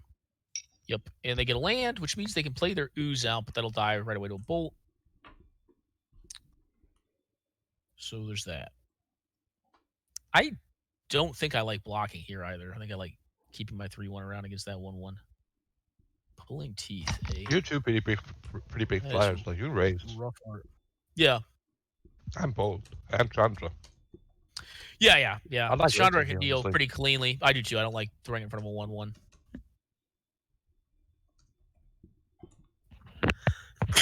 Pardon. Did find a land here of the click. Yep, they got their land, which is good. Let's see, what do we find here? They're just looking for mana. Thing They that found mana. Yep, mountain. Makes sense. Yeah, this is where just even now, search for his contest is really good in these control mirrors. I'm thinking here, like, what do you want to be doing here in EUSC? Do you want to be just passing a turn? Do you want to slam a planeswalker here? It's a tough I question. I like bolting the bird. And then just keeping up the Izzet Charm and the bird. Yeah, the obstructionist. And then looking to Chandra on the next turn if they try to resolve this Corsair Crucifix, probably. Alright, there's a tutor. So they are splashing for white very mildly. Yeah, mostly like Stoneforge, Call, common removal spells. Yeah. And what is it? It really is like a base rock deck, though. It's kind of funny, like you call it Abzan, but it's like really base rock. You can almost not even notice the white cards. All right, so what are we doing here?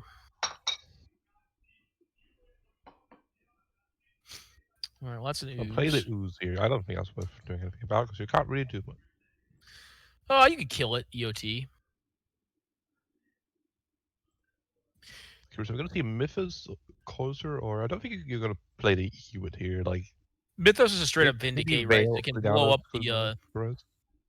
Is Mythos an instant as well? It is. It is. That's nice. So you can blow up this search for his Conta here if they wanted to.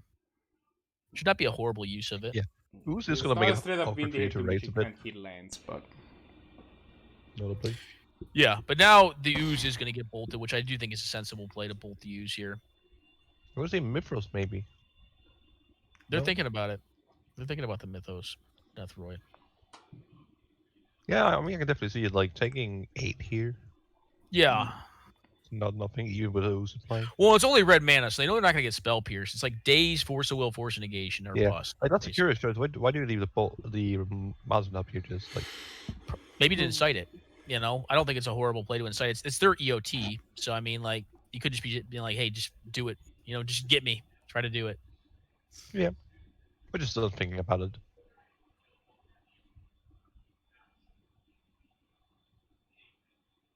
Yep. Double green? Oh, just oozing here.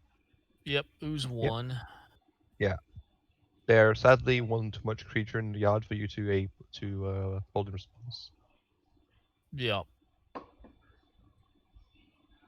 Why would you? I guess are you really leaving that much up? But like you already oozed. I guess you might also leave ooze up for like a Snapcaster type effect. Sure. I mean, you can still burn the ooze off here, right? Yeah. Well, we got a case of Planeswalker Overload right now. Yep. This is why I do not like the 6-drops in this deck. I think they are rugged. Like the little 3/1s. I mean, the 3/1s are, at the moment, kind of taking it home. I mean, you can burn out. Honestly, like, I don't think I mind. I could see Jace just minus bounce the ooze. Yeah, and just tempo them. Yeah. Yeah, absolutely. I actually don't mind like, it. yeah, they can kill the Jace, but like, who cares? They're not attacking you. Jace is the best unsummon in the world. No. Arguably. Well, they're gonna draw, and not find their land. Nope. That's why you bounce. Try to draw next turn. They'll let you. Although Fiery Confluence can just win this game out of nowhere. They have a lot of burn. That's a lot of burn. Yeah, and like we don't have too many creatures in the yard. Like that's one more to eat. Actually, they have one more creature left in the bin. So that's Deathroid. Yeah, the Lava Master, and I'm pretty sure you put back the Chandra. I don't think you want to be throwing the Chandra. I just put it on top to throw away with the search. Yep, me too. I don't like Chandra. She's like bad you have here. So much burn. Like you can just go for like the burn game plan. Here. And you should just attack. The ooze doesn't make a tap it awkward. Oh, they're gonna block. Oh no. They're trying to go for. They're playing this like control when like right now like Jesus, like they have every advantage in the world to just play tempo. Also, these rolls does make it a lot more awkward, but yeah. Yeah, the sword's a rough draw. for sure. But I mean, if they're 10, like they're very close to dead. It's also going to be awkward, like no matter what happens, pretty much here scenario. Yeah, I think you put yourself in a much better stead by actually going for. I don't get The why attack. you'd ever activate this here.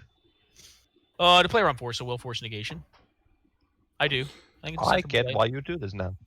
It's a very sensible play. Yeah, they just concede. Yeah, and that's going to be game. Yep. No, if you hard cast an area, you can just get you can also actually what also would be savage, like, and it's a play I've done before, is you could daze it, like daze the sword, and then they can't equip the sword because they only have 5 mana. Which is another sick line. You could be like daze. They're like, oh Jesus, you know. Yeah, there's definitely small things to play around. You're right. Yeah. All right, I'm gonna go on a quick break, guys. Get myself some more coffee. I'll be back momentarily. Good games there. Do we have any more going? Let's see here. I We think we have should, Wolfgang and Lucas. We have Blahguy and Reiyu. All right. Well, you guys choose one. I'll be back here in just a minute. I am not on MTGO right now. Yeah, I mean, we have Blahguy versus Reiyu and Luca versus Wolfgang. They're both in the lower bracket, I believe. No, Luca versus Wolfgang No, I believe is... Lucas and Wolfgang are in higher bracket. Surprise Wolfgang is... Oh, no, that matchup just ended. No, it didn't. Never mind, I lied. Yeah, I believe that's the only one we have left, actually. No, we have one more. I think we have... Who would be the last one? Let me just check the matchups. It's the Lucas matchup we have left? Yeah, we have the Luca. And one I mean, the Luca Wolfgang matchup is the one. Oh, we have a bye, that's why. I didn't realize we had a bye. We do have a bye, yes. One person. Yeah, in that case, that should be our only matchup left. Did in fact drop.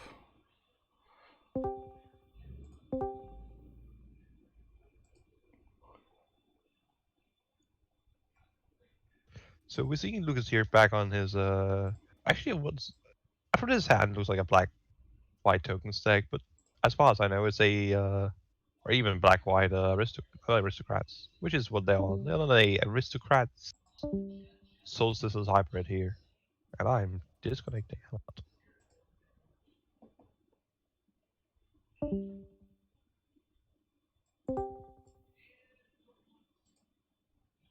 Test. Hello. Yes, yeah, I can hear you. I just see it on my end. That's why I just had to check.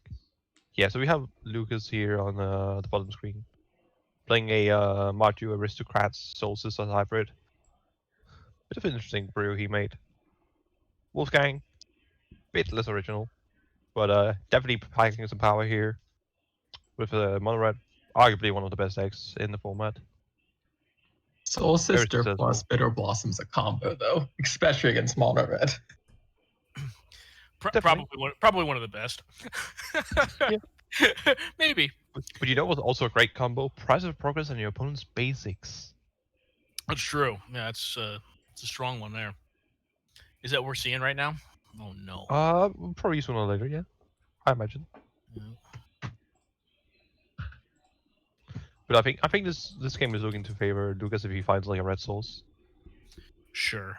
So then he has this one. so many things just to do, to gain life, to slowly chuck in damage. Like, look at that. Yeah. He has like so many tokens that he makes. He can sack some of them to like one guy to the same gang. That, like, could definitely swing this pretty heavily is a very timely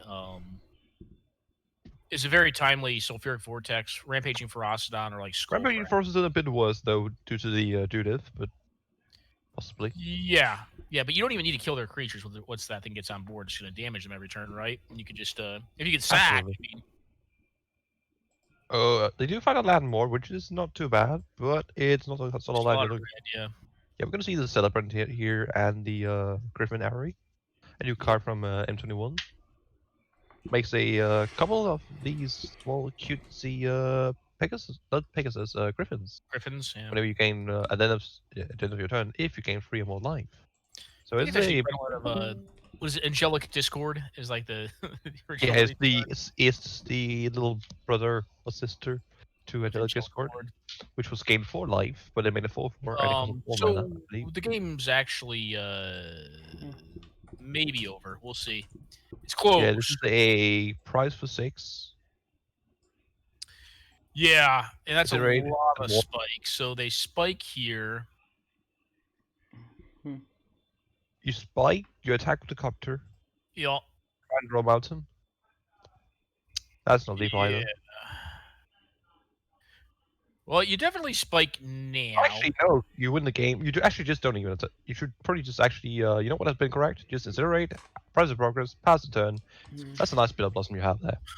Well, yeah, but by attacking, you do more damage by them. They gain one, you lose one. But they lose one of their creatures, and they're basically they don't want to block with their.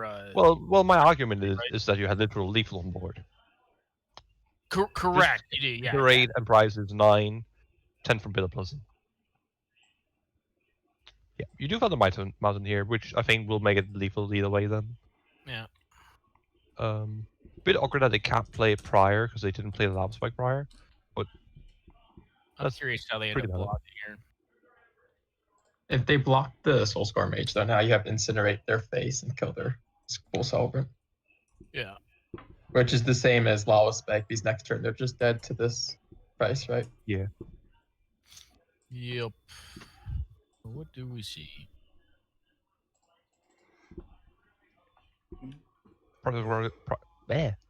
Price of Progress.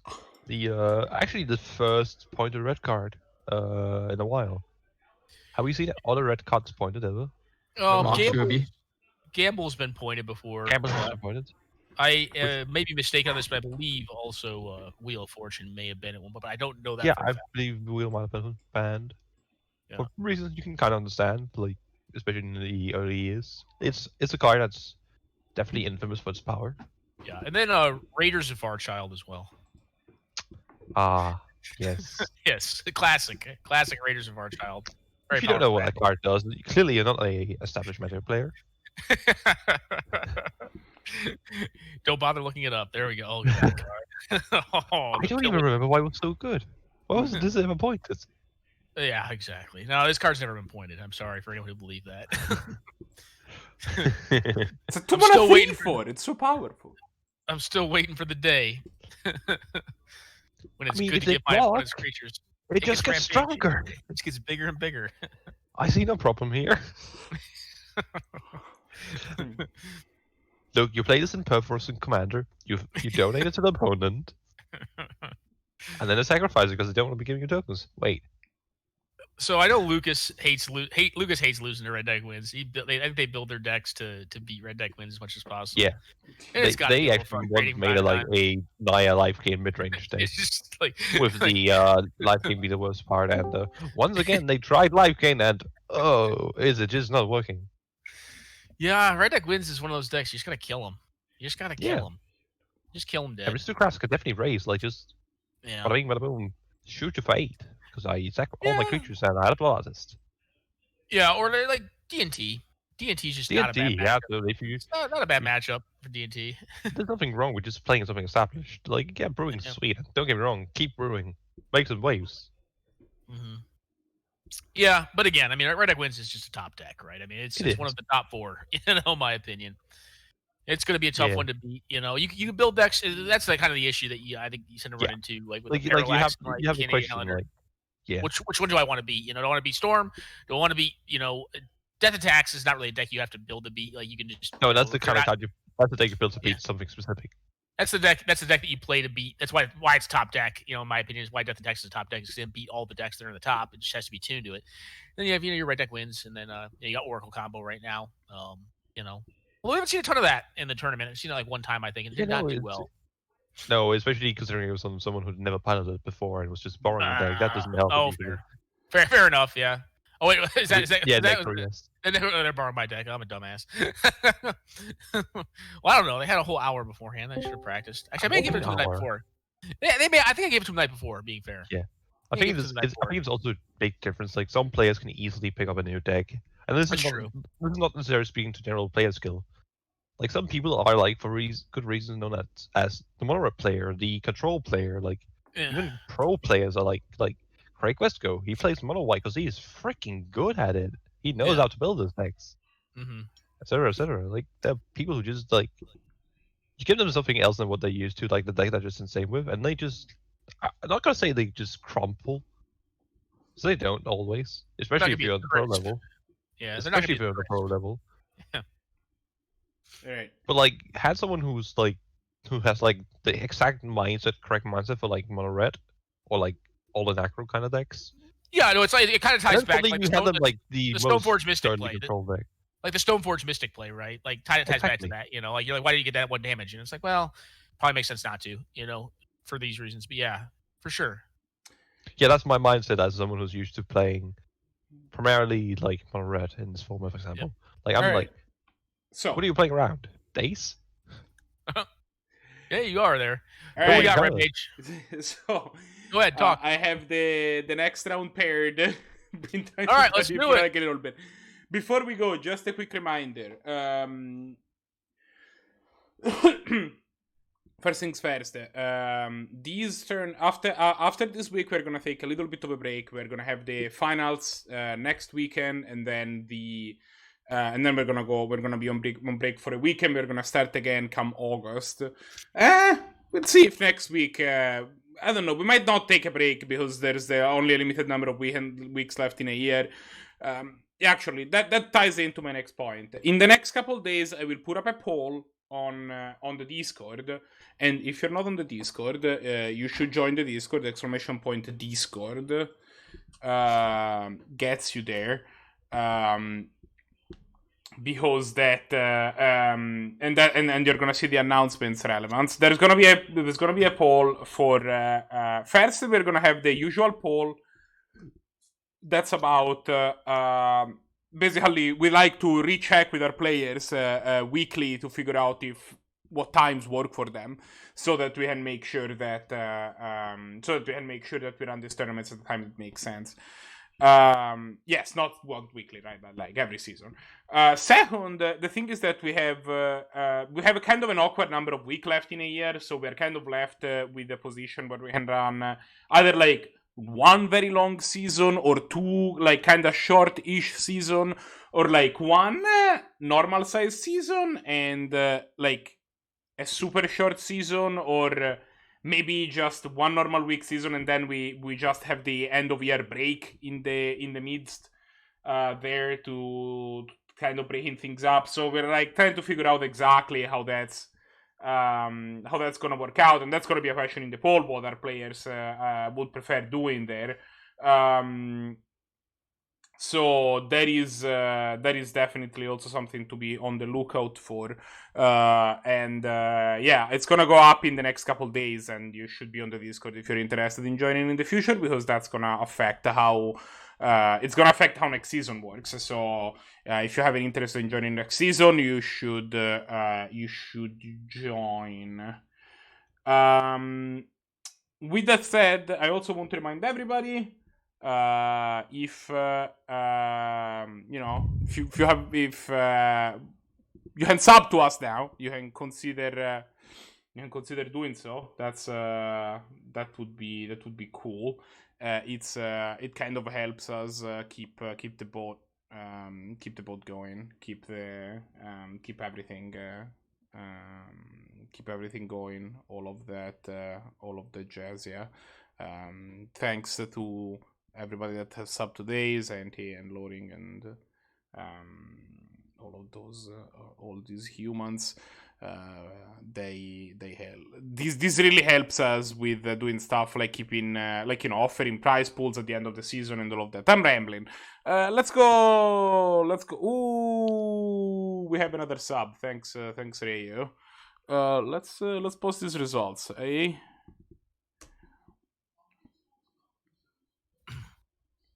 Got him. Okay, so let's watch Zannty versus Bailite. That should be good. That'll be an interesting match. Like blue-red tempo versus. I mean, it's gonna be kind of similar, but more tempo-y, more aggressive. Discord is making infinite noises, so. Ah, lovely. Orchestra of sorts. I think A weird orchestra. in the booth, yeah. I'll admit. But yeah, I think this is a matchup. I'm personally leaning towards Team Bailite here. Really? I'm not so sure about that. Never mind. I think it depends on actually, no, it's blue-red tempo, not blue-black tempo. Yeah, blue-red. Yeah, I think tempo, blue-red yeah. is actually maybe just slightly Never mind. Yeah, I was thinking like blue-black tempo. I Thinking understand that I like too. Bailite. If you're, yeah, it's not bad. I think if you're on Price of Progress, you can make some miracles. Agreed. Yeah, Zannty is kind of half of an aggro deck, right? Like in a way. Yeah. I mean, as long as they can protect their initial couple threats and get whatever's relevant. Arguably, yeah, I suppose they're actually arguably even a better aggro deck in this way, depending on like how evasive they can be. Oh yeah, I mean, like I don't think I would want to play. I mean, I have played mono black against this build or varieties of this build, and I've won it, but it's not easy. Like you generally tend to die. Red I think is probably distinctly a little bit better because it has reach. There's no counter spells in Abzan, obviously. There's some life gain, but it looks like they're mulliganing to Oblivion, which is unfortunate for Bailite because that's not a keepable hand either. That right there is a Pennylander card, and I love that they're playing it. Oh, I'm sorry. I thought it was the other one. That's Marine. Yeah, so we're having a bit of a bug currently with Zannty's cam. Yeah. Oh, seems to be getting figured out. Yeah, I don't know exactly what's going on with Zannty's hand cam. It come and goes. It's unclear. Yeah, no. I had this happen too actually recently, and I'm not really sure what happened. Oh wow! I had a session where I was trying to stream, and that's just exactly what happened. That's a Stromberg. Huh. Yeah, so some of the choices that Zannty has made for his list are dictated by budget. He slanted the deck also a little bit more aggressive than some of these lists go. But then he also plays cards like Crackneck Drake, which is very interesting.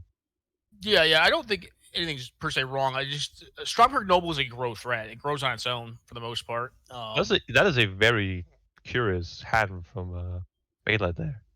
It is a Noble Hierarch hand that can't even cause Noble Hierarch. I believe it's a mulligan to 5, so I think you keep it. Yeah, especially for the mulligan to 5, then away with them color with the Noble Hierarch. Just go turn 1, kitchen things. Hello. Yeah. Alright. I believe one player's on 6 and one's on 5, but they can both be on 5 here. What's their Swiss pair? Apparently not that great when you don't have turn 1 mountain. Yeah. Bit awkward here. I actually ended up cutting Swiss Spear. Might go on the bottom, honestly. Here. I think I run like the Soulscar Mage, and even that's kind of a little bit like Yeah, I think there's really 2 ways to go around. Like they probably have the prowess. As always, it's always going to be awkward with counter spells. Yeah. Sadly.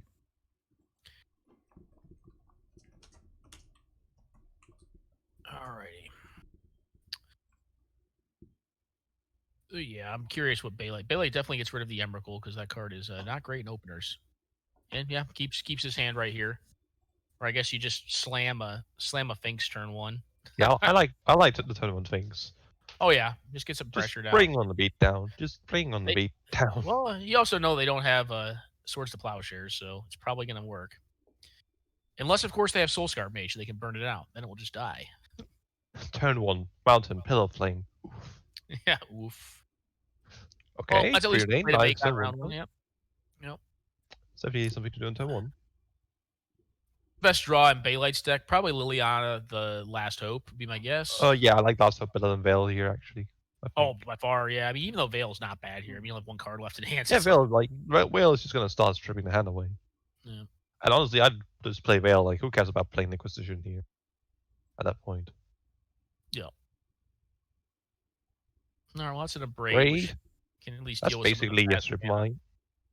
Yeah, I wouldn't be shocked if that actually gets taken, depending on what they draw here. That's very close to castable, honestly. That's, as far as like draws go, I mean, that's not the worst. God, if that was a turn 1 kitchen things as a turn 2 Conti, that'd just be busted. It's scary. It's pretty good. Bailite's deck not doing what it normally does. What do you think they take here? No? Mana Leak or a Braid? Ooh, I think I kind of like taking the Braid here personally.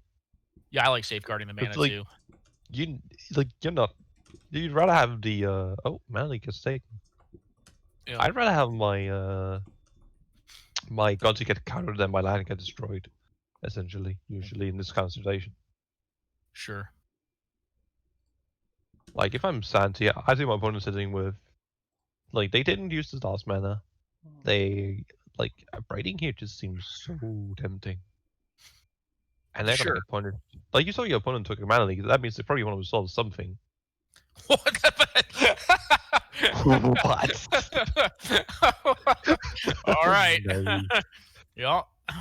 So I heard you like Moxus. So it'd be funny to see this game. I don't know if we'll see it. I don't know if the game will go that long. Now you're gonna get. I guess you like you can't even braid. Subterranean tremors would be hilarious. And yeah, this is where you get punished. There's a lot of braiding here. Or Fairy Homefluence. Yeah. I guess you play Fairy Vessel now in this case. Let's make a Vandal? choice and then Fairy Vessel. Yeah, I could see that. I'd play Vandal out, then Serum Visions next turn, hoping to hit a land. Young Pyro, Detection Probe Mountain, and I didn't see the last card. It was a 1-mana cantrip. Mental yeah. Node. I presume you're taking the Young PC here. Seems like the most impactful card. Maybe Detection Probe, you really just want to cycle immediately. And just find something of your own deck. I actually like the Pyromancer. Did you like the interesting? I think from Bailite's perspective, they're just sitting like, please don't just kill break me, please don't break me. I think the only argument, I think one interesting choice in taking the Mana League is actually the fact that your opponent might be like, oh, they don't care about getting braided. Yeah, maybe it's a head game. I think mostly it's just the But, highest. Considering you had 2 lands on tapped and you just like passed without playing a land or anything, seems sketchy. You should make mana with the. All right, there you go. Make mana with this first, just in case you draw another cantrip, or I guess a burn spell is. All right, they found the land. Yeah, like that. And please play the braid now. Yep. Kindly, sir. I mean, if you pull up their green mana is still pretty relevant. Yeah, I think either the green mana or, still I'd like to admit it, there is an argument to kill the Zannty. I don't think it's correct. I blow up the green mana. They're on 0 cards in hand. I'm with you there. They are a base rock deck. Like the white mana is only useful for casting Gideons and like Elsbeth and whatnot. I blow up green here pretty much every. Yeah. Oh, they're gonna like last turn it was easily the Mox Jet, but like Emerald. Taking it off a mana is better. That is always going to be better than taking off the second of another mana. No, and next turn this thing's going to be able to block the kitchen things at a minimum. So I mean the initial onslaught of fast mana. And if you really need to trade with cards. It was a good heads up play from Oh, nice. Just dodging that is right there. Well, we'll see. I mean, they could hit a forest here, right? Yeah, and if you really need to, you can oh, that's what they took. Right, I forgot. Card is a magic card. It is. So do you just like Snapcastering here and just getting maybe another maybe? I mean, if you hit a land, you might just abrade again. Be like, yeah. Oh yeah, I'm with you. I like abrading. You know. Do you hit the land again? Is a question. Hit what again? Well, you don't cast that. That's for sure. I actually like preordaining. I think. Yeah. Like it even grows your Fairy Vandal into like a pretty decent threat. Something that blocks the kitchen things is what it does. Yeah. Although I mean, you can even trade it with Zannty and then next turn trade to Snapcaster. I mean, they could also opt to leave up the 3/1 if they want to just You think the factory?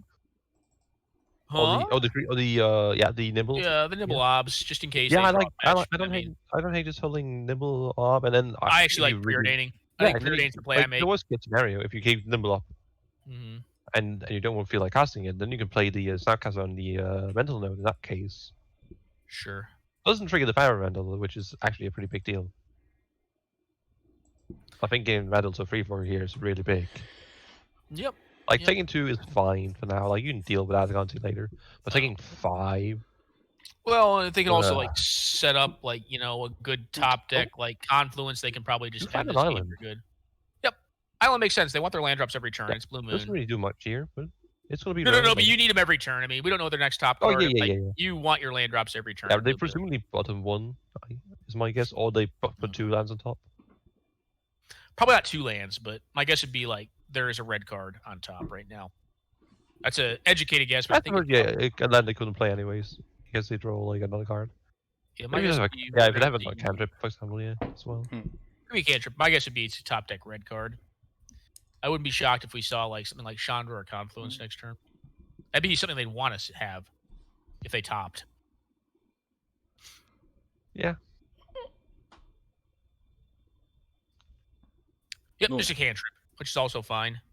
Triggers the Vandal. Forward. Yeah. You just ponder now, see what happens. I think. Yeah. You sure do. And I think at this point you're fine with trading factory for a Zannty. Your opponent's just not doing anything. Take your time. Not in a hurry. Yeah, there's even actually an This is a argument to. Strange thing to say as a temper deck. Huh? The sentence, "We're not in a hurry," is not usually what the temper deck says. Well, I mean, you Unless kind they of already are, established because the if your goal. opponent draws a green mana, then they start casting spells again. Yeah. Yeah, green mana would be problematic. There is oh, that's a pretty good one to find. Ah, Yeah, yes. I like True Name here. Just bad True Name. And also, the biggest relevance is that it actually blanks the Abrupt Decay, which is like, Yeah. in my opinion, at this very moment, because this game is starting Yeah, to and shift it also allows you scale. to really stop pressuring your opponent with your Yeah. environmental here. Like that's 4 turn. That's a big deal. That's a 5 turn clog until No, what's the most problematic card for them? Toxic Deluge would be pretty bad off the top.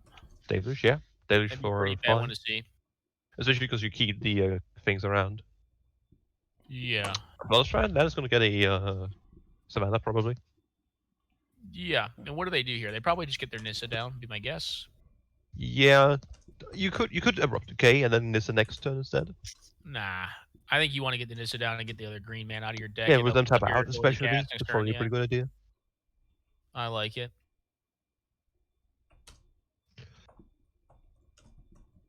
Sadly, you can't play the forest as well, but alas. Well, looks like they may opt to leave up the birds. Yeah, it Or, I'm seems sorry, so. the Abrupt Decay. Yeah. Which, okay. The feeling's fine. present, it seems. Spell Pierce? Doesn't do Not much that here. relevant. Nope. Don't think we're going to see a Swift Spear here. That's probably just going to stay back.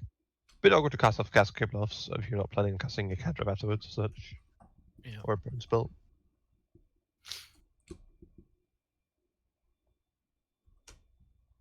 Alright, we're going to see an Abrupt Decay, I assume. Yeah, the reason I don't care for this play is because like you get really hosed by a Wasteland, a Field of Ruin, And like you're not putting on more pressure. Like I get it. If the True Name wasn't here, yeah. like a Blood Moon, then I'd be down for it. or a Back to Basics. Well, apparently you just draw the snow. Yeah, you rip it anyways, but I think you open yourself up to a lot more risk by taking that line of play. This is interesting. Bailite seems to possibly have changed the meta base since then. That's likely what's happened. And just add more forest afterwards. What's a snow forest? We saw forest before. Yeah. We see double forest, which means I think after the points change, I imagine Bailite has chosen to instead actually just add an additional basic or two at least. Could have, yeah. The forest side. I think that's what's happened, and then just adding care to move a snow card. I actually don't like stifling this. I'd rather just cast it and attack with it. No, yeah, like that. Just like they killed your flyer because they were scared of it. Play another one. Yeah. Your 3/1, your 4-power flying attacker was pretty good before. It's probably pretty good now. Bit awkward for Zannty right now. They have a lot of not interesting cards. They could get in here to activate the Rhino stage. I just don't love that play. Notably, Trickster here can make the kitchen things not that interesting. Just through the persist. I'm trying to think here. Do I actually mind that play? I don't know if I mind. I kind of don't hate. The problem is activating Cascade Bluffs is so awkward here in your mana. Yeah, your mana is really screwy. But you could hit mana off of the that spell, light up the stage. Yeah, I don't actually hate that line of play. Just try and hit a land. I mean, if you really want to be like safe about it, just pitch your Snapcaster out. But that's kind of wasteful. But actually, it's do damage. Never mind. You have to do damage. It's not raid. Exactly. It's not raid now. So they're gonna wait. I would know. I've cast a couple Rhino stages. Not raid. Well, you play this in the deck where like it's essentially raid because you're always hitting him for some damage every turn. You know, like Spectacle and raid and red deck wins is like the same thing. It's very rare. No, Spectacle is better. Sometimes you don't even need to attack. That's true. That's true. Yeah, it's just in my mind like that's the only place that's the only deck that like I really play like the Spectacle cards in. And it's like almost synonymous with the same effect. I mean, there's an argument that once you are looking at something that looks like 1 mana draw 2 cards, that card is pretty powerful. That's 2/3 of an Ancestral Recall, right? Like, how close can you make light up the stage 2/3 of an ancestral recall is the question, and the answer is that's screwy. Honestly, but you get can pretty argument close. last turn for just hard casting light up the stage, and then maybe playing like a monster Swift Spear. Yeah. I don't like it, but I could see it. Yeah. Island, that does help a bit here. That does help a bit. Makes the I think cascade at this more point free. you should be attacking with something. Yeah, there we go. They really want to Yep, block. that makes sense. All You're right. just getting them 2 blocks. I might just. This is an interesting choice, like from my viewpoint, in like looking like seeing Zannty just being like, why are you attacking with 2 creatures here? Mhm. Like, you just tapped out my Gunty, and now attacking with 2 creatures. Why are you doing that? Like, why are you trying to raise? Yeah. And I mean, what are you gonna do? What are you gonna do? Block with your Yeah, birds? and before you play on that, yeah, good choice. Playing the Lyle stage. Good choice. I don't think you need to play that one out first, but yeah. See if you can get some burn spells and kill some of this stuff off. Incinerate, There's that's an great. Incinerate to... What do you get rid of Probably here? the Fasa? I imagine the Fasa. You mean the Nissa? Yeah. Sorry, I like- Nissa, yeah. I like getting rid of the Nissa. Yeah, get rid of the Nissa, play on Snow Cold Island, hold up the factory. Seems to be the way I like playing this turn. And if you somehow end up finding a 5 mana or more non-creature spell, 6 or more mana non-creature spell, then you have the spell pierce. Well, they disagree. They want to get rid of the Gonti. I don't like that because that Nissa is gonna. That's this probably is a hard. while away, right? You need your Oh, if they have a land off the top here, that's gonna be scary. One nature's lore, and it could be pretty good. Ooh, that's a catacombs. There's land 1. There's land 2 in Tuco Monastery. And honestly, they may take it here. This has to get to 7. Actually? Oh wait, yeah, but I'm just seeing these mock Jays and mock opals. I'm just not opal, diamond. I think is it diamond? It's a pearl and a jet. Oh, pearl, yes, Yeah. pearl. Yeah, there's 2 regular mocks in. I just can't remember which one is what. They're so identical in names. Oh, is a charm just gonna get rid of the Nissa, I think. It's been like I know it's just best. You can't use that by anything. I mean, they could attack with the Snapcaster and see what happens. Yeah. Get blocked by Courier. Yeah. Courier. I like that. Yeah, I think what would more likely happen is they just take it. I'm sure if I'm most scared of the Nissa or the Coastal. Like, Coastal is immediate. Nissa is eventuality. Yeah. When Nissa flips, Nissa's going to be so much scarier than Coastal is at all now. Yeah. Of course, they're going to be a lot scarier together. True Name actually drops your bluff equity a ton here because, okay, they're going to attack with it. Because if they leave it back, the Courser's just not going to get in because it just dies to any bolt, right? But can they live? The word I wouldn't even... In Bailite if I know how Bailite to... usually plays, but I could even see Bailite just not blocking. Yeah. I don't feel like that's much to punish me. Yeah, I'm at 16. Price of Progress is pretty punishing. Price hits you for 6, 7 if you color fetch. Well, if you want to make this line of play, if you want to make the line of play where you trap the Courser, you attack with the True Name and then leave the Snapcaster back. You're kind of showing your hand here, but like this, you're just saying, "Oh no, don't attack me with your Courser." Oh, yeah, well, basically, yeah, basically. I mean, you're kind of showing your hand going back and forth like this, but like you could incentivize the attack here because you know their draw step at a minimum as of right now is not that great. But even then, I don't think attacking with the Courser because this is this little card called Mishra's Factory. Yeah, or just like Lightning Bolt or whatever, Yeah. That too, yeah. But like Factory plus Snapcaster, that just kind of kills the Courser. Yep, it does. That's a pretty good one to hit. That's a good one to hit. That actually, well, it can get back 2 lands. I can get back Mox Emerald, baby. Well, it could also flip Nissa, right? Quiet. Just saying. You can definitely flip a Nissa. Well, not necessarily. You're not guaranteed to flip it. Because I don't think... Can you flip back as well this turn? That's 9 mana. 3, 4, yeah, depending 7, on how they 8. play. You get the 9th land. Yeah, you could. It can get spell pierced. You could get like that, and I don't know, emerald or no land. I would probably just get real lands. I don't like emeralds. Real lands. Get your real lands. Real lands at this point are better. I guess they don't play around price though. Well, the advantage of Mox Emerald, yeah, price, and it doesn't cost your life. I Which is don't not like nothing. attacking with this Nissa. I like leaving this Nissa Why? back. Yeah, why is Nissa getting in? I don't know. Of I don't all the- know. Serene's Reclamation. I suppose it gets you a free card. I think if you're reclamationing the Nissa and then getting back 2 lands afterwards, that's actually pretty good. Oh, you're gonna get pierced into oblivion here, though. You're gonna get pierced into oblivion.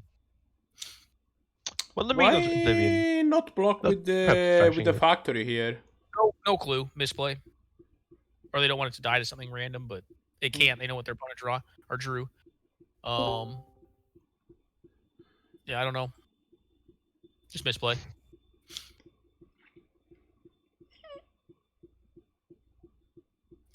You keep more power on board, which would be pretty relevant to tempo out Bailite here.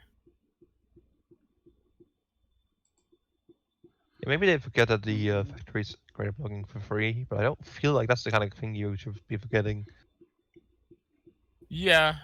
If Probably you're not. I mean, playing, the way the you're card, playing factory more than once, I presume. the way the card originally played was you could not tap it to bump itself. Tapped creatures couldn't block. Like if they were tapped in the middle of blocking, like a twiddle, then they didn't do any damage in the block.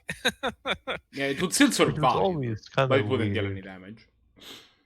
It was basically giving it -2/+1, essentially. Yeah. All right. Well, this is happening. After declare taggers, tap down the board. That's a pretty good one to hit. Siege Rhinoceros is big. Pardon me. Sorry, guys. Oof. It's fine. Siege Rhinoceros large. Yeah, I'm curious. Do we see the Severance Reclamation here getting flashback?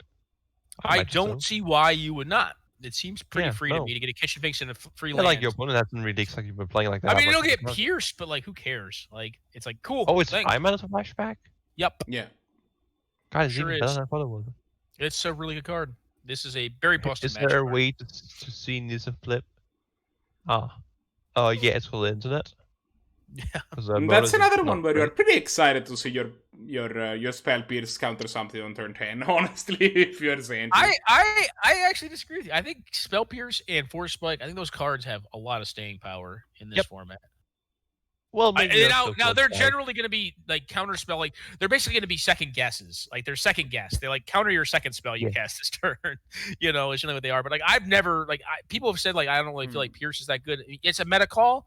Like if you're not playing against decks that are playing a bunch of like blue cards, but like I've never seen that meta. Like I'm normally playing against cards that are throwing burn spells at me, throwing removal spells at me, casting planeswalkers that are 4 drops. trying to combo over the time vault. Exactly. Like it's just like Possible I've never combo. really felt like Pierce was horrible. Like I'm like I don't know, Yeah. what meta that's in, but And it's very fair yeah, meta. even sometimes you're like, I don't Yeah. cast a spell. Fine, at least you can't use the rest of your mana to cast the dark card you wanted to cast. Like worst case, it's a temple card kind of too. Yep. I play it in most of the blue decks I play. I do love Zannty just having to Google what the flip is. Oh, did it? Yeah. It just gets it's pretty good. Makes 4/4s or draws extra cards every turn. So James Day Tome or a 4/4. every turn. Mountain, quite lackluster here. I presume we're gonna see the back to basics finally. Yeah, you can back to basics and not turn off your opponent's ability to cast a Siege Rhinoceros. So, not the most impressive. No, it's not.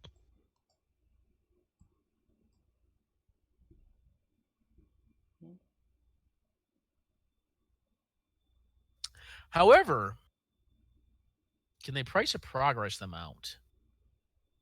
I actually don't mind an attack here because you got to rip. You got to rip hard. I presume with the true name only. Like you don't attack with the Swift Spear. No. You leave that one back. But I'm saying like attack with the true name, and then block with Swift Spear. Get them down to 11 or whatever. They're gonna go back up to 14. Yeah. So we're gonna see Forest flip and this play the Siege Rhino. I think this almost at this point may just be better. I mean, I guess it's gonna make a 4/4, but I mean like him does nothing. I guess him him does nothing. They're casting a Rhinoceros here. Yep. Make a 4/4 as well, probably. And make a Shia. Yep. Yeah, because it's really not like you don't care for like him. You play a land for turn, so you can't even like find a land off the top afterwards. And So just putting a 15, 4 play. how much do they take off of a price? 8 plus 3? Way short. What does Fiery Confluence do right now? Nothing. Not much. That Kills the doesn't do Earth's Paradise. Yeah. And you're bored, more or less. Yeah. Well, they probably pack this one in. Yeah, I think spare some time, throw a coin to your Witcher, and make more bad references. They're gonna get him for the cheeky attack. They're like, I gotcha. No, You could. I don't see how you get anything out of that, but I mean, Bailite is going to attack you. Like that's why I just don't see the point in like bluffing. Like I got could just cryptic not be command. dead on board. Like you're not dead on board. Like right now, let's be honest. Yeah. It's gonna be. Are Oh you yeah, sure get to about play that? the him. You know that they have anyways. Are you Might as well. sure? Are you sure they're not dead on board? Yeah. So you chump block the token with your Swiss spear. Okay. You block the siege gang with your true name, which. What does Siege Gang Commander have trample? Siege gang commander doesn't.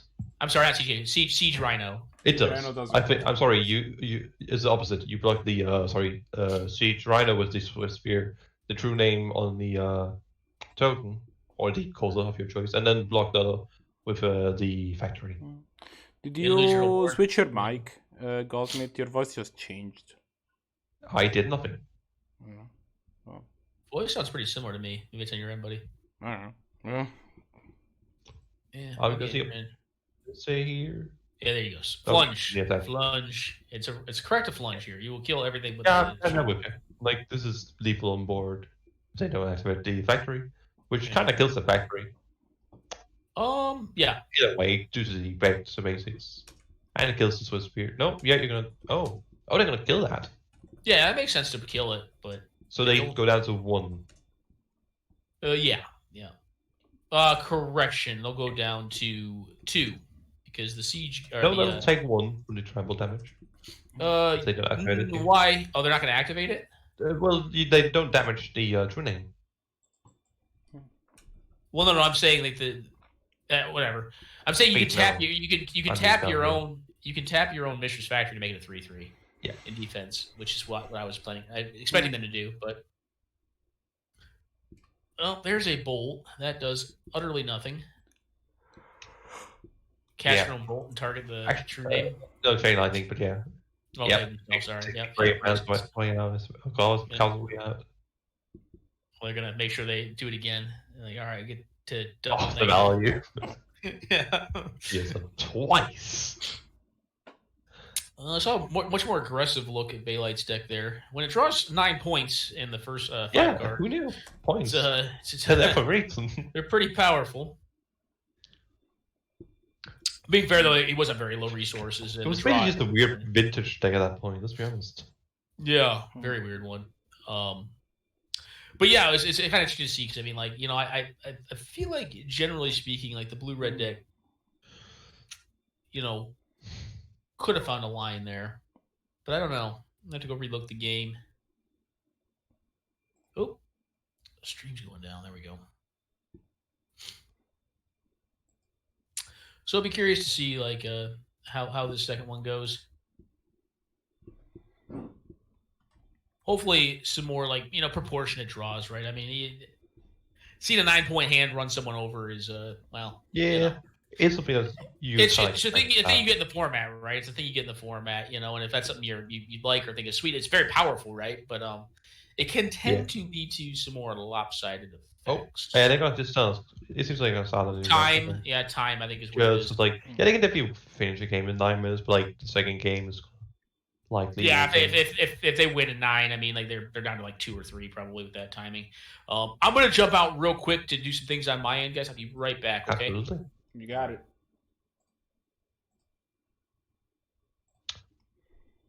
Yep, just gonna finish this game here. All right. Wait, So what the new game gets set up. do we got here? We There we have So we have a bit of an a awkward mono hand here. green hand from I Bailite, quite- featuring I- a guy I- as Cradle. I do think there's one problem with Bailite's hand here is, and while Zannty doesn't know it, is that it dies pretty hard to mental misstep if that gets cast, or Yeah. if we see what I don't know is a removal spell. I like Zannty's That hand. said, I think I keep I his actually hand. do not like Zannty's hand here. You strong Knuckle is pretty bad on turns after the first or maybe second in this type of deck. Yeah, I guess so. Light of Sage and the spell Hard Chimera cannot even be cast. Remand's pretty good. Mental Misstep pretty good too. Yeah, bit of- having 3 can't red really count spells with no red most source of is your cards. a little rough, especially with no draw Yeah. power. But he does You like know, helps to you keep know, it. you know, Ponder a preordained or such. Like I said, I'm not looking at that one honestly.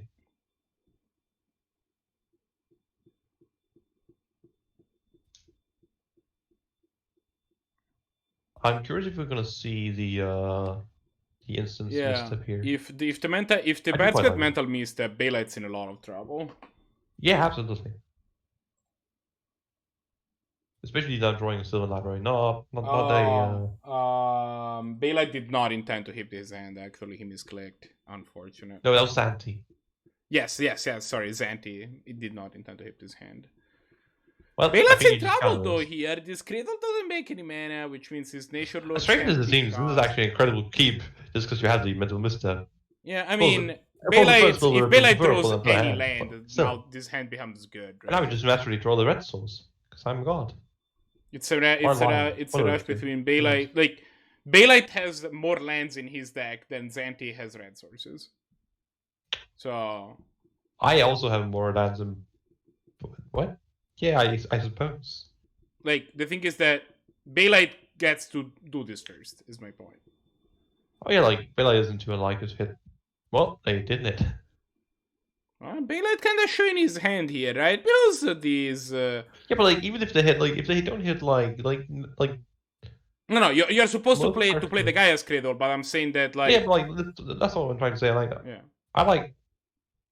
Bailite's hand is kind of like the equivalent of keeping the, well, there's land. No, but Zannty is almost certain to logic not. You play, like, the Nature's Lore into the rest, I presume, here. And I think I kind of like countering that. On Zannty's end, just gotta get that remit and then just go draw the cards. Oh no, he dresses first. Interesting. Zannty. Yeah, I imagine we're gonna see. Oh, we're gonna see duress. We're just gonna see an instant speed duress. Or not instant speed, but an instant duress. Yeah, remand. Get yourself to card draw. You don't really catch remand this too much. You just want to draw the card. Yeah, I mean, Zannty's doing a good job.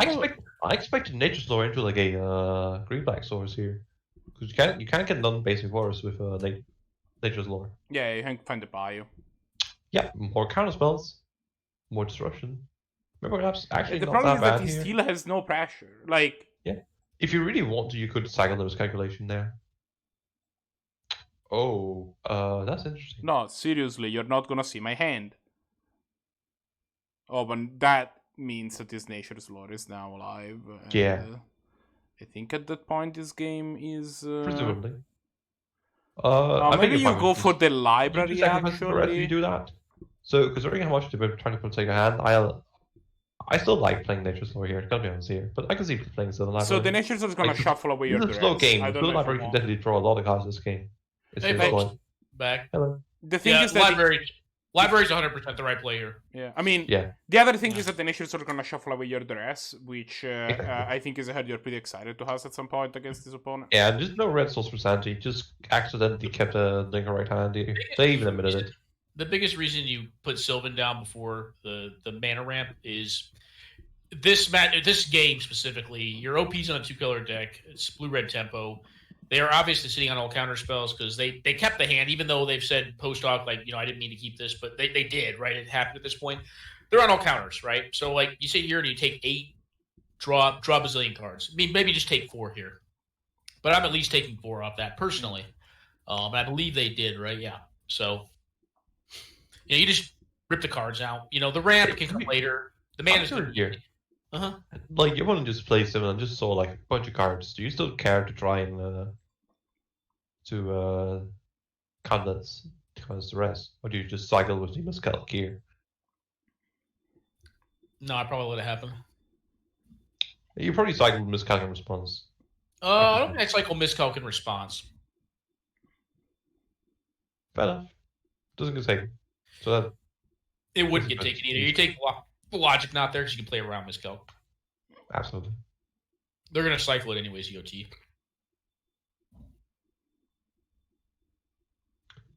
And yeah, they got the Sylvan with the shovel. I just figured taking the miscalc makes it harder for Zannty to find the red souls that would enable a hand. That's what I figured.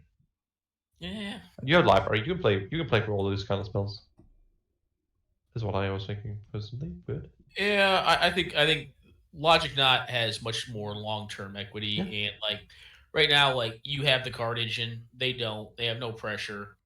Absolutely. I guess there's an argument for like taking away one randomized card draw, I'd rather take away the card that I know can do something. This card, on the other hand, is literally just a 2-mana cycle. That's all it's worth right now. And now they can, well, I guess try to find a red source and then leave up into the Royal. Yeah, even then, that's kind of awkward. Well, you got to make your land drop here. If you don't, you're really... You could also play a Stormkirk, but like that's not going to do much this game. I can see playing Stormkirk here.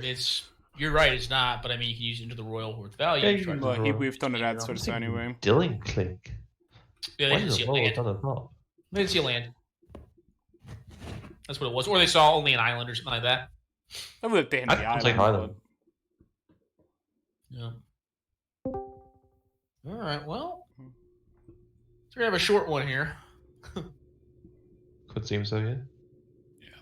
I'd take 4. Take 4, buddy. You can take 4. Or put land on top and then get it with the fetch land.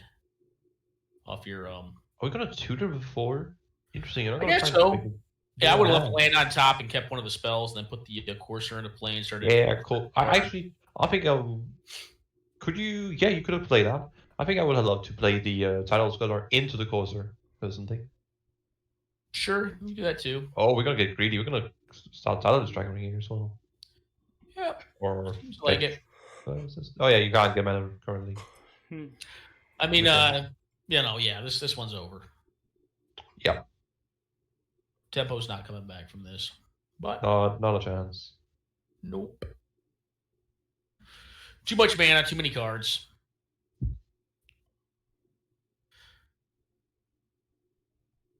So I think that's going to be it, unfortunately, for Zannty here.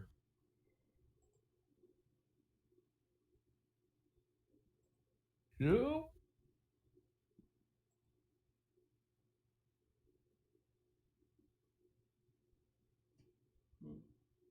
Yeah, I can admire folks' tenacity, but I'd pack this one in. I'll tell you. Yeah, no, I'm one of them.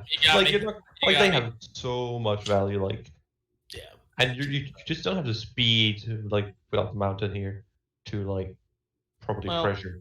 Let's think here. So they hit pop, they can get them for 8 right now. So maybe. I guess you can always have the. Well, if Bailite draws terribly. Yeah. I mean, you could just bounce the silly Sylvan Library if you want to just not give them good That feels sketchy at this point. Oh, it would be. I mean, you're at this point, you're doing the highest EV play. Like the highest EV play is the biggest gamble, right? I mean, you're at that point right now. Actually, I kind of like letting them just have Sylvan Library so that they can maybe even get greedy with it and just take 4 damage. Bailite won't. I'm not going to kill you. Take 4. If you looked at Bailite's deck, it is one of the least greedy decks. I mean, sometimes there's some speculative card inclusions, but they're generally not greedy inclusions. We'll see. But Bailite can definitely get greedy at times. Yeah. Not usually. Bailite's usually pretty controlled. He's very judicious. He's like, all right, I need to stay at this much life, Yeah. Sometimes the chagrin of winning against the aggressive decks is he doesn't clock him enough. I've seen some games where I'm like, you got to be attack him, Yeah.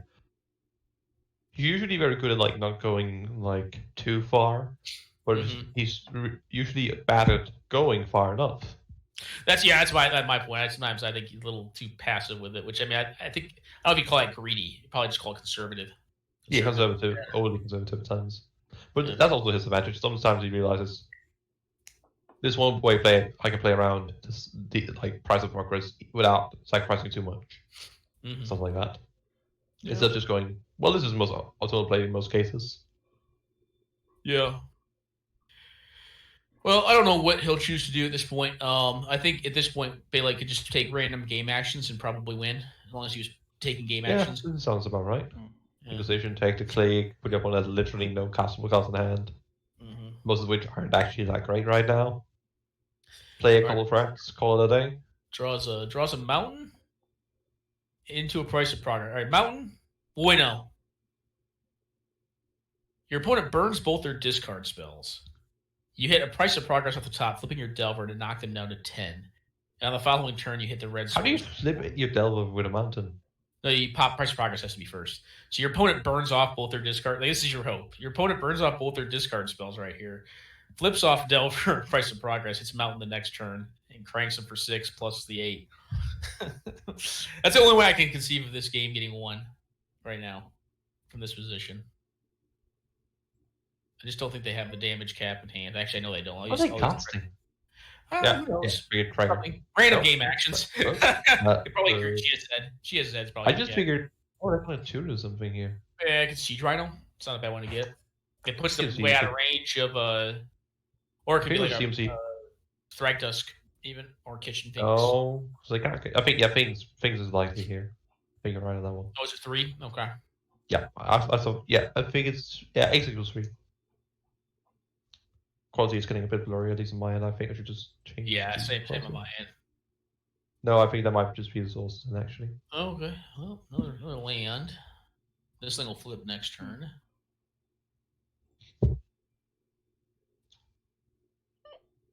Actually, it'll flip right now. Didn't know they still had a land drop this turn, so they can flip it, make it a Shia. Yeah, I like it in Shia down here.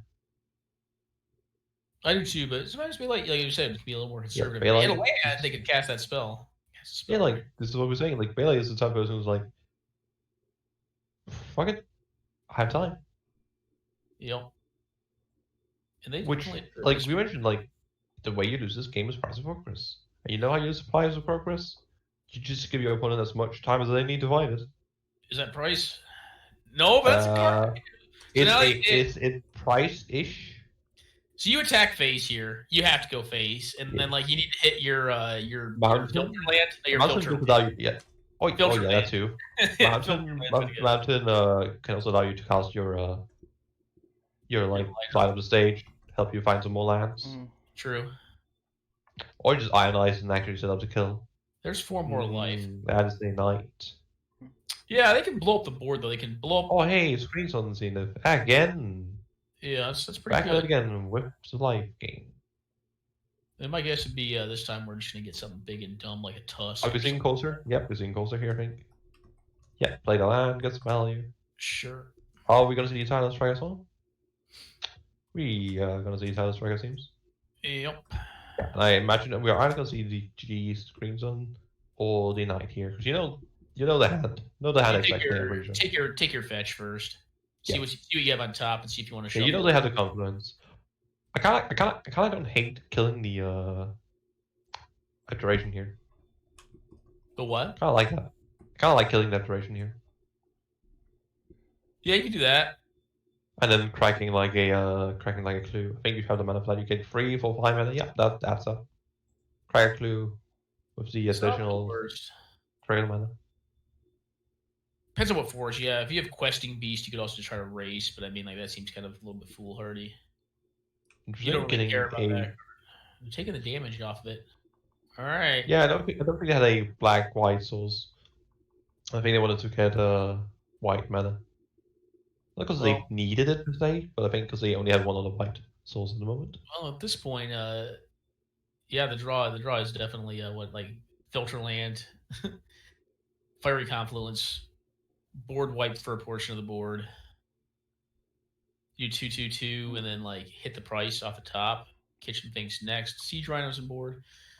I mean, price is still. Well, if I had the mana to cast it, price would still be their only top deck. But yeah.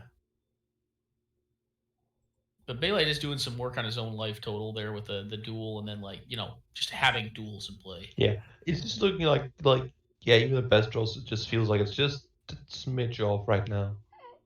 Well, you can block with this aberration. Well, we know they can't, but I mean, like, there's a way to kill it. But you could block with your aberration. But it is like a filter land right now into a pop. Yeah, that's game. I'm pretty sure. Oh yeah. You can go and pack that one in. Like you're not technically dead on board, but like, actually, are you dead on board?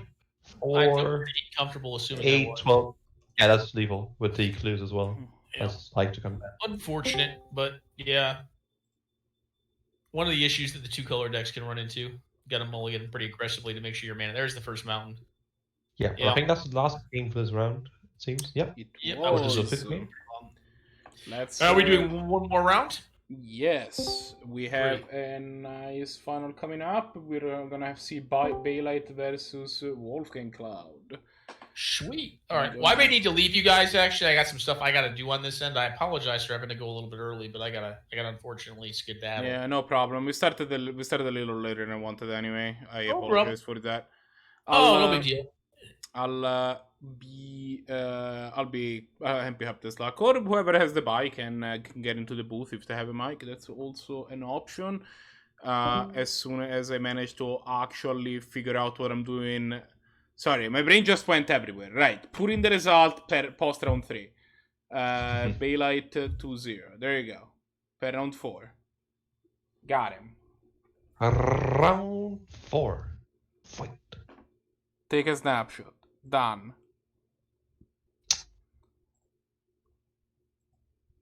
Post snapshot. Done. Perfect. we did it. We posted round 4. Yeah, so we're gonna be seeing Wolfgang here. So we just see one of the, I think, secondary matches. Is a MonoRed. Quite strong outside. Him and I, Wolfgang and I, have been playing a lot of MonoRed and beating up on-off actually applications on Bailite for being a bit on the greed side for an Abzan control deck. But as we see, they can definitely get a lot of life here and there, like kitchen things, a courser, like there's a bunch of small ways to just get like that life back. So like it's not like it's a give or take by any means, but I like being here in the position of the red deck, especially once you have like price of progress available. That really does help out a lot here. Let's see here.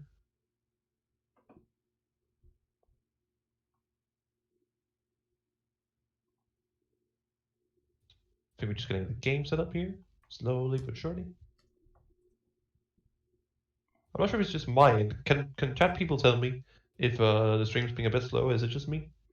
I'm working on it. No, not like the game part, but like laggy. Might be your connection or something. I imagine as well. That like that kind of. Curious.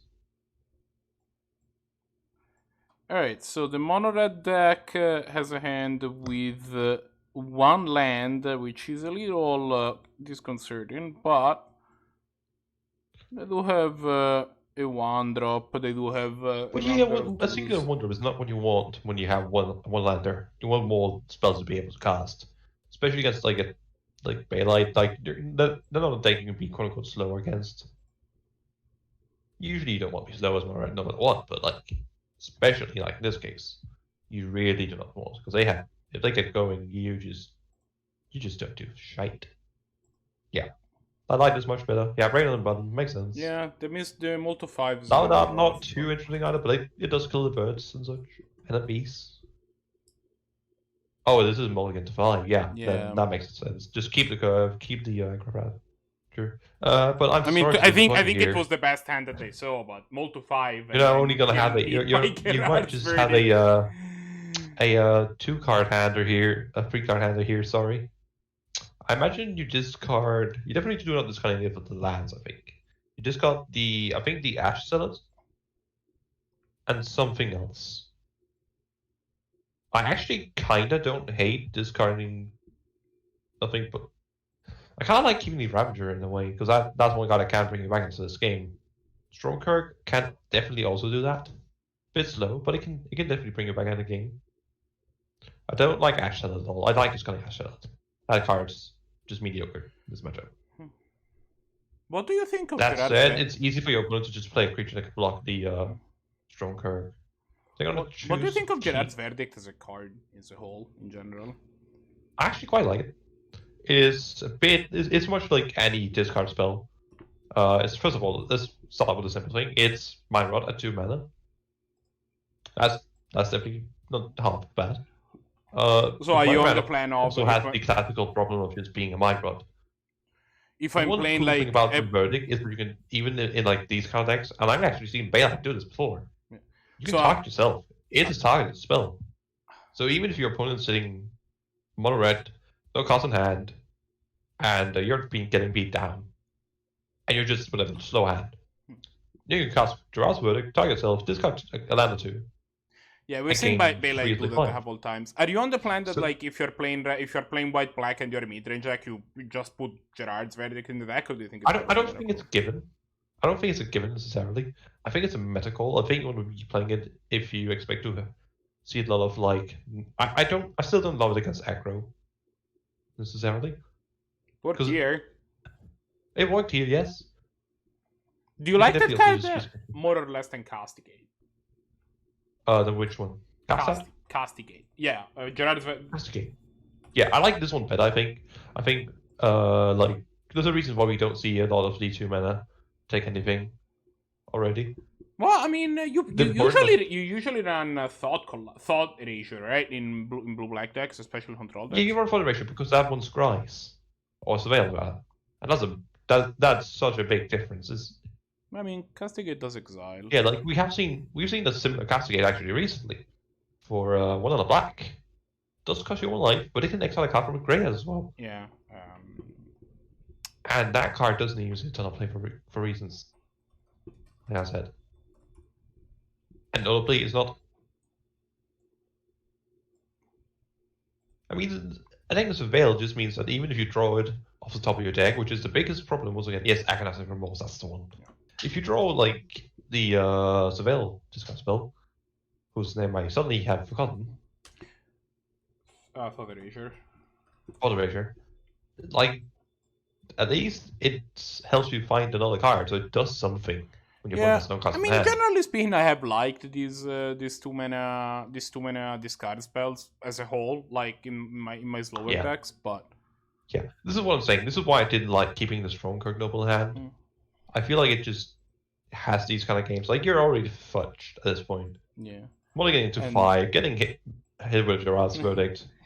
God, this is just. I apologize that we didn't do a whole lot of commentary on this game specifically, but also, like, I think the game was over the moment that Castigate hit the. What is worth looking at here is, well, Wolfgang has a very solid hand. Bailite, on the other hand, is a.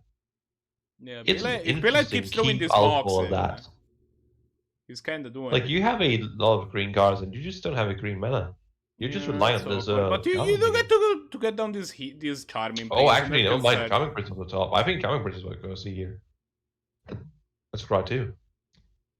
Yeah, exactly. That's my point. You can dig for the forest, and eventually maybe I am very curious what Wolfgang's going to do. If they're going to play the hammer here and kill the prince and get him for 2, or if they might even raid the probably the prince. I don't think you go to the Mox here.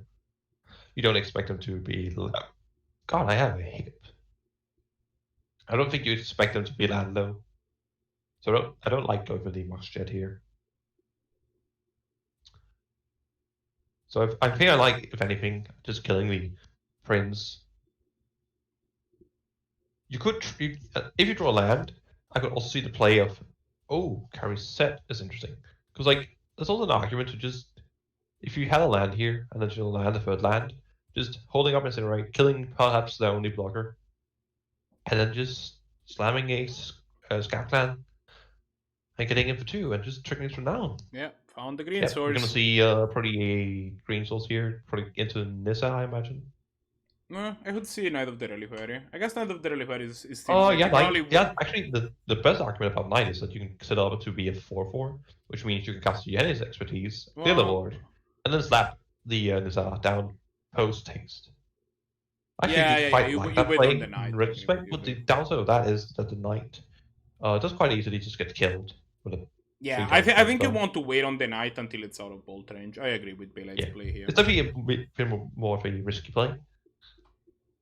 But like the payoff is high. Payoff is real high.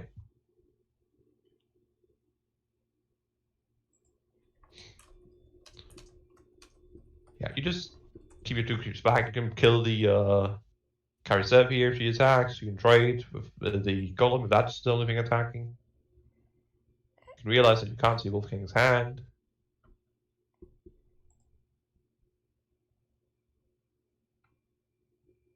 Let's see here.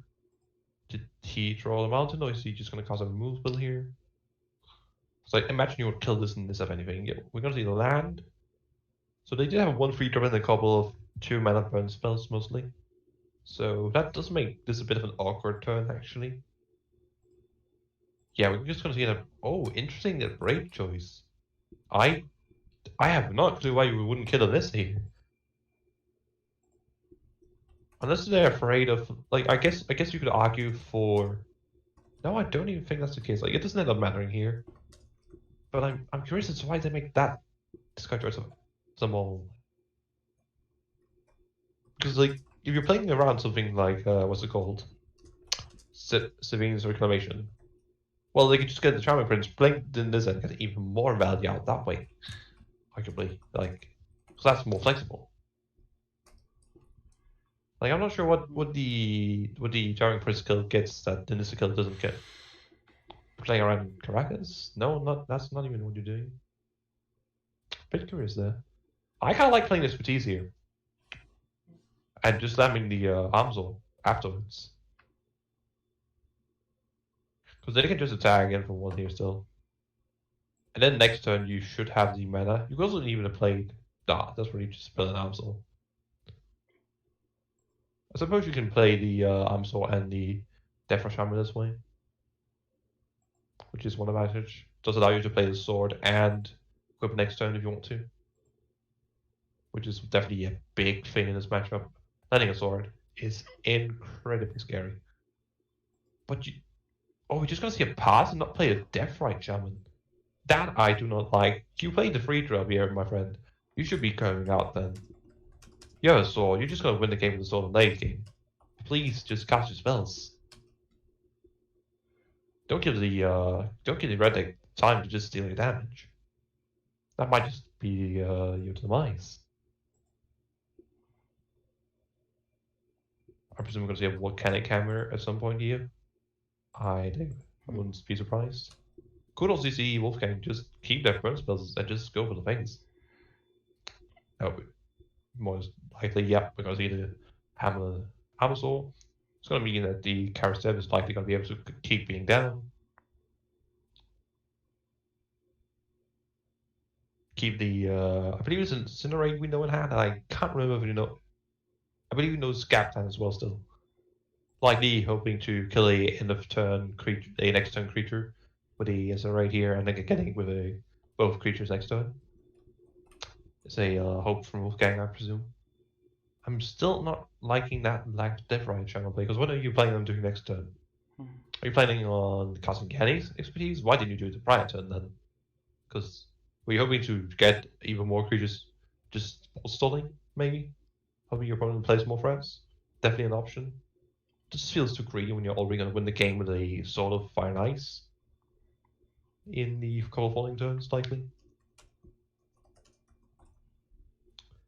So I'm not sure how big I am on that play. Like, just leaving mana up. Like, this is a tempo game in a way also.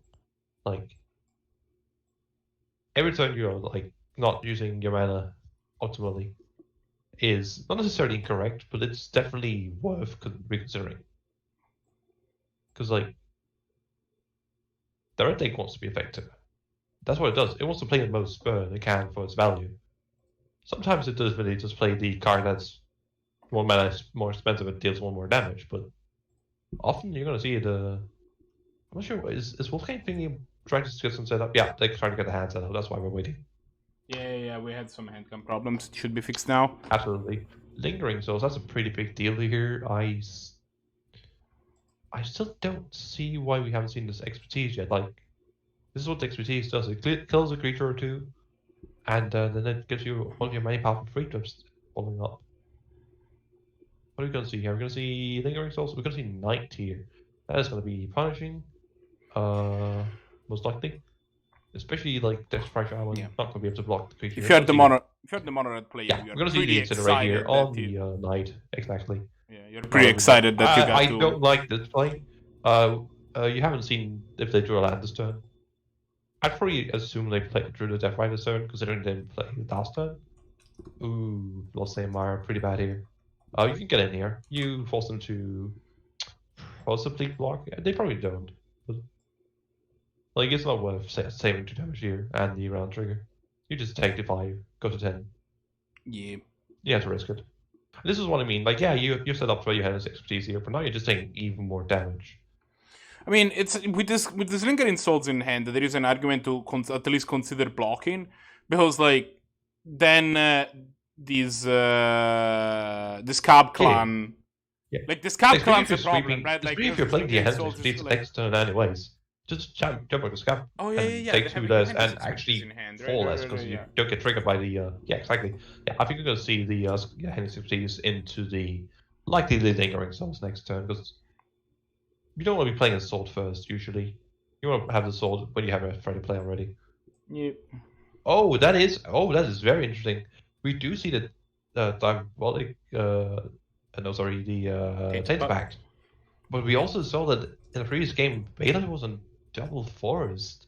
I don't just include Snowball Forest here. That is very interesting. Usually, when you see Diabolic Pact, people tend to play only one of each basics, not including the snow ones. I mean, there is an argument that usually by the time you Tainted Pact, you will fetch one of your forests, but... I think this is going to end up being game.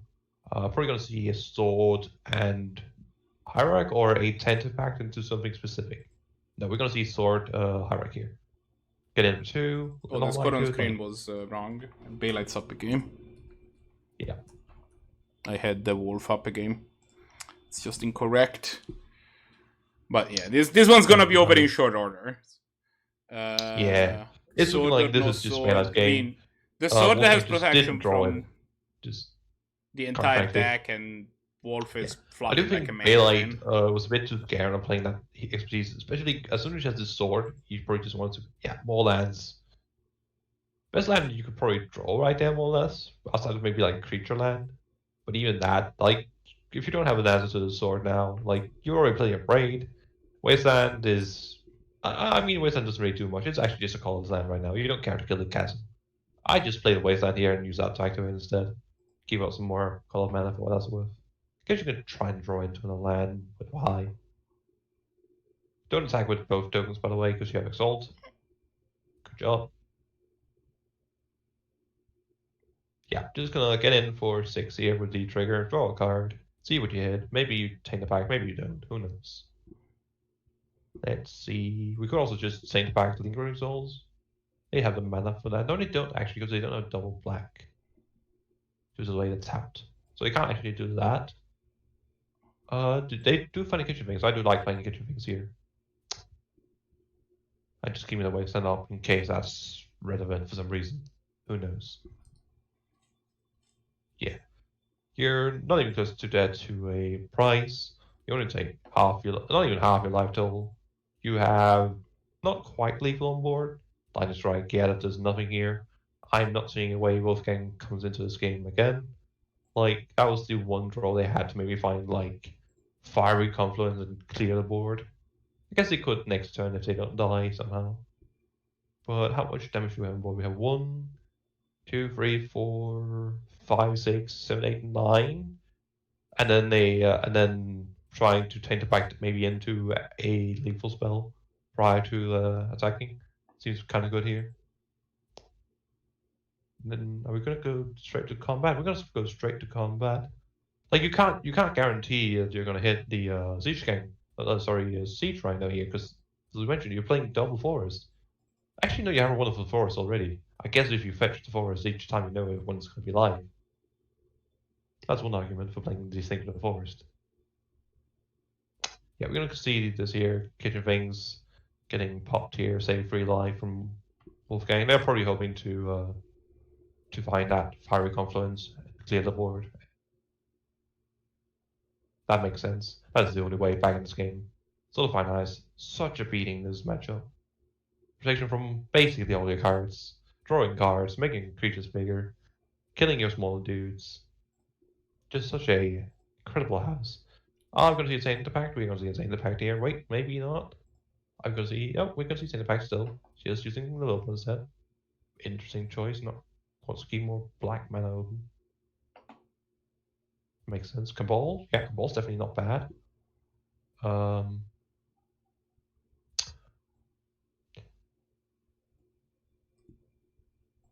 Let's turn out as a choice to Tainted Pact. post-combat was a smart choice considering the Lightning Strike that we did see.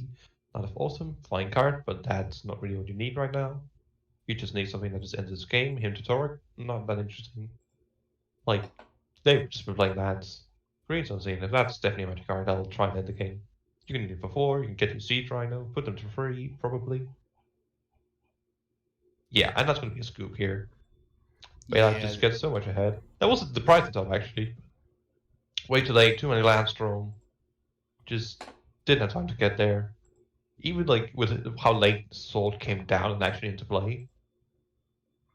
We just saw so many lands from Wolfgang's side. It's hard for a MonoRed deck to just undo a stumble. You don't have your tutors. You don't have your cantrips. You just that's something you rely on MonoRed. You just rely on the draw. So that's why you kind of want to be trying to see how low can I get my mana base. Because if you draw any more mountains than you need, that's one burn spell you're not drawing. That's one Goblin Guard you're not drawing. That's one remove spell you're not drawing. Something like that. And that's even more punishing for like a MonoRed deck than it is for say a mid-range deck or control deck. Because yeah, MonoRed and Mono White and all that kind of stuff can punish people for stumbling. But you know what also gets punished for stumbling? Aggro decks. A deck being a turn too slow for aggro can make the world difference. Yeah, so we're gonna see here. We're gonna see loading on what seems to be MonoRed. I think and then Zannty on once again blue red. Don't cover this. We shall not cover this then. I think Zannty's a bit embarrassed about how this game's turning out. This is not what you want. How do you know we don't see you suffer? We'll watch this. We'll This watch is this a slaughter. strict possibility that is exactly what we're here for today, and I'm not denying it. Yeah, Zannty had a good start, but he seems to have ran having a into buck with some. games today. Yeah, Zannty's not like they've won 2 games. Don't get me wrong, but these games we've seen on camera have been less than optimal. Like they weren't too bad the last time around. Yeah, I think They were against bit Bailite so they were even awesome. like maybe slightly favored. I think, but Yeah. Cantrip, just and the didn't cantrips really all over the line game. up for them. Ah, yes, a break. The best burn spell when you have nothing to kill. And Not their that opponents anymore, at 1 life. The Yeah. game isn't actually over, technically. There's still a minute chance. Especially with the skull time. How about this Pillar of Flame? Minute. And, well, now it's not even minute anymore. Yeah. Now it's 0 and 0. Alright. Because that's not even... Didn't that is even fine. have the time to fix the thing. Okay. Let's see what else we got. So- Brahms Let us versus see, let us see. Reiyu. Let's take a look at that one. Oh wow, Last time we was come Lucas into a Lucas, well-developed board. Lost. Yeah, so I think most matches are still going actually. I think we have 2 matches left that haven't signed in. I think we have the Is did Arakasi Reiyu? should be playing against someone. I have Brahms versus Reiyu, and I have Arakasi versus Blahguy. I'm trying to watch the Brahms versus Reiyu match. I will, Yeah, we haven't actually I will either of say those in my two. defense, I told you so guys wrong. not to watch that game. Well, We you did. know, It wasn't much of a game, you're right. At that point, it was I think just, I think we might have another game. Well, this isn't much of a game either, apparently. Interesting. Alright. So we just ended. But we might see the next one. Let's see Yeah. what we got going here. I'm destined to only ever go 2-1 in the 2-2 in these events. That is just my destiny at this point. Go 2-0, lose the next 2 matches. I think they might also, well, depending on. I'm going to be honest here. Like, besides maybe some arguable choices, I don't think your take is that bad, frankly. I think it's just, the it might problem be a is matchup. Also, than anything. it's really bad against MonoRed and MonoRed It is. variants like black, like Well, I wouldn't go red so black, far to say really which- bad, but I'd say it's not preferable. it's definitely a 40-60 matchup at least. Yeah, I can get behind. I would. And like 40-60 yeah. matchups are I don't think generally it's- very I don't think it's unwinnable. that bad. I think you can definitely get higher than that. But yeah, I'm with you. It's not Like good. when you get into a 46, for example, I play Modern a lot. So like Storm versus Humans, when both players know what they're doing, it's a 40-60 matchup for the most part. But when both players know what they're doing in a 40-60 matchup, it is really hard for the 40 deck to win, just because when both players know what they're doing, they know how to play the matchup really well. And like, there's more variance in Commander than in higher constructed formats, though. These are the 100-card singleton, but yeah, which automatically kind of makes the format hard to pilot in a way, because you have so much more variability. It's hard to say, oh, I can play to these, and these are arms, because you know your deck incredibly well. The matchup I'm really upset about myself is game one against General. Game one against Bailite. I'm just thinking of General and playing like, where's the black source? Like, there doesn't appear to be a black source. I'm confused as well. I just started looking. Like, did he exile like a random spirit guide in black that doesn't exist? There's no cards in his graveyard, exile, or what in the world did I miss?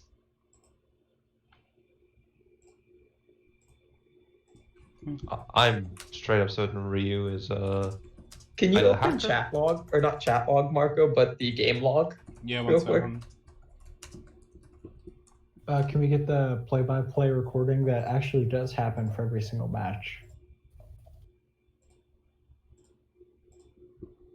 But yeah, my matchup against Bailite in game one, like he mulled the 5 and then he played the Kitchen Finks on turn 1, which was not great.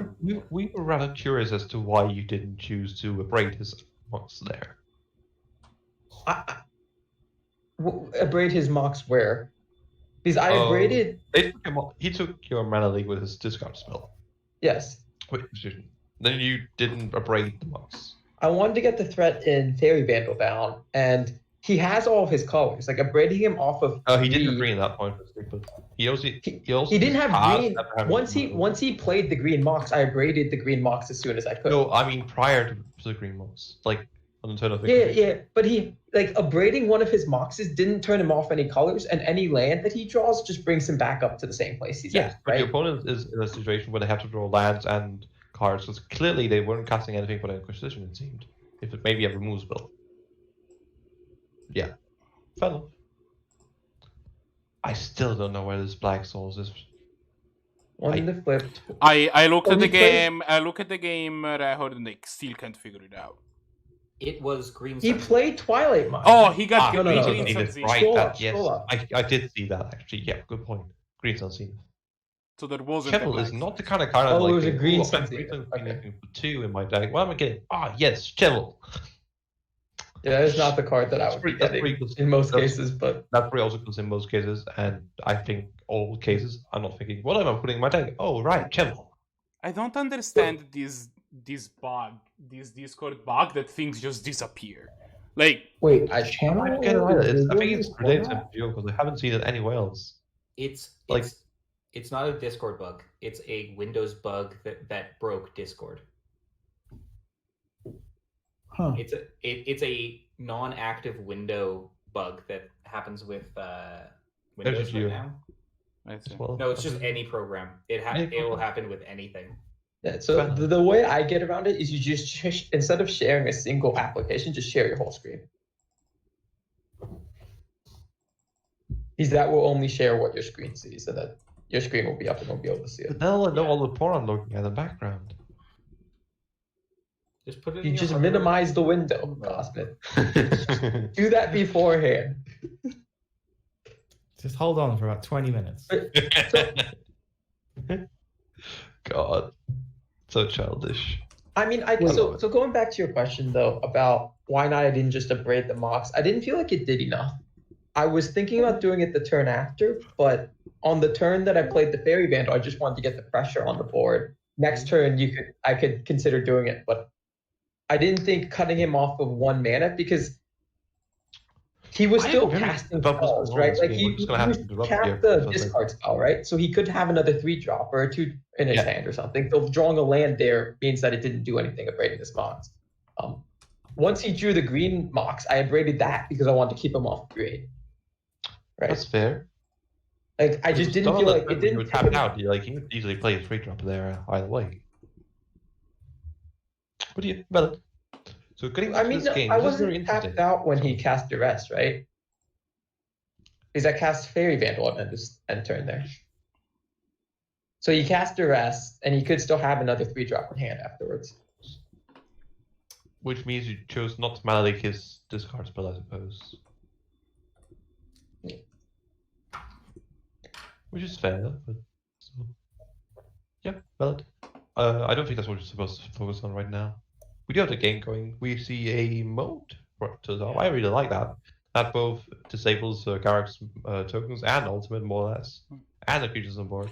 I will say that you don't often see Moat and Armageddon in the same deck. Yeah. No, it's definitely a curious choice. I really like the mode in this. I like the mode in this deck. It's a bit weird with some cards like the moat is very like the Elspeth here and the aforementioned. I mean, it's not even that bad with Elspeth because with Elspeth you can still gain life, right? Yeah, and you still make tokens. Like, don't get me wrong. Or So bulk like, flyers, right? It doesn't neutralize your card. That's not what I'm saying. I contacted the player being like, I'm assuming that this is game 3, right? So this is They said game it's 2. game 1. Who won game 1? Reiyu did. Game 4, right? Moat Because does I think how combo much reasonably time well with your costs, opponent's mana crypt, though. This So I Sarah really is a like very this good damage. draw. Sarah, This Sarah so now just good. minus for this angel. Absolutely, yeah. That's just what you're doing. Are you casting Armageddon next turn? I don't think so. They have a mana crypt. I quite like playing them again actually next turn, depending on what you see here. I mean, is the Armageddon better than playing this Elspeth, plussing on the angel, plussing your Well, let's be realistic. Sarah on the angel and You attacking don't know for it like now. 7 in the Realistic. air? Let's be realistic. You're probably seeing your angel getting pushed here at some point. Yeah, like I think if the angel lives, you definitely Armageddon, but if it doesn't, you're Yeah, like, well, they're gonna get greedy with shovel, put a token on the angel, then kill it. Let's see. Oh, trophy. That's gonna change things up. That's gonna be goodbye Moat, goodbye Angel, and goodbye Sarah. Well, I think it only hits one of those things. Is but it yeah, goodbye the- Sarah or goodbye Brahms? I think Well, it's I think- no. I think I agree with that one. So you kill the I Moat don't. here. You Didn't get a he bait. have lethal here? Doesn't No. Garrett give your creatures +3/+3 and trample when you ult it? You're thinking kill the Moat, kill the Kill the angel and attack him for 9, so you 10, have 11, that Ye- on board. 12 plus 4 is 16. He had lethal, right? I'm not missing anything. I suppose the thing is that you give them a basic planes and they have a colorless, so there's a chance they have a remove spell. So this is a safe choice. Well, But I mean, even uh, if they remove your one creature, I think they you go should from definitely, taking. you should definitely that was a mistake on their part. You should fatal push first because surprisingly, what is that card in hand? Abeyance. And whose hand? It's Yeah. gonna really punish if there was minus there actually. Just stopping them from attacking is not nothing. If we can get that Abeyance mean, on the screen, I that think is you the can- card I don't think most people are familiar I with. think what you can even do though is you can Assassin's Trophy the Angel, and then ult your Garrick and then attack because your opponent is forced to block now, right? you mean fatal push for the angel. No, you don't even have to fatal push right away. You can force your opponent to block because you still all of your creatures have trample, yeah, so you but get have fatal to push after attack blocks. Trophy the moat. right? Valid. You But do have I prefer killing it prior, just because of the fact that your opponent doesn't have the land at that point. That's what I'm trying to say, at least. But I agree. I quite like the minus on the character there. Just is it -4 or 5? I can't remember. It's Minus -5, 4, right? I believe. It's minus. Is it If it's -4, I like it. It's you -4 definitely get because points. you can do it after you +1 turn. I'm pretty sure. Because it starts Yeah, on 3, you I plus believe the it's 4. 4. and then I keep thinking it's 5, but I'm pretty sure you're right. It's 4. yeah. Can we get Garrett Wildspeaker up, Marco? He was up once again. Oh, yeah, sure. But yeah, so this is going to be 100% awkward. You're going to have to realize you're dead here, unless you find something else. Palace Jailer. I like that. Palace Jailer is not going to do it though. but I still does it do it? It doesn't. I mean, if your opponent sees the line of all previous Garrett, Harbinger here, if you exile a Harbinger, which is the biggest threat here, right? You still have a 3 and a 4 power Traveler, and you have a 2/2. Well, it's also Chival has Death Touch, so it doesn't matter how big it gets. Oh yeah, absolutely.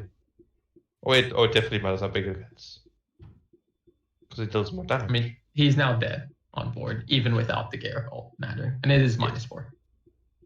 Yeah. Yep. Which basically means, for all practical purposes, he's one additional power in this case. So that was game 1. That was game 2. Oh, that was match though. That was match. That was the second game with Dark or Reiyu won both games. Reiyu won 2-0. I think that's it. I think that's the final results. I think. Yeah, no one did point out. Yeah, it is the 4 told. So. No one says yes to the even this plays in chat. The thing that I wanted to do was announce the finalists. The problem is that I don't know. Actually, Gosmith, do you remember the result? I don't know what the final results were for yesterday. Yesterday, actually. Because, I don't have the results recorded from yesterday. But Bailite never posted the tournament. Mostly because it's in chat, actually. Some of it from match recording. No, I'm looking for it. It never was posted. Yeah, we never posted. Yeah, because I have around 4 pairings. I think Einstein was there yesterday. You're gonna have to ask Einstein because I wasn't there.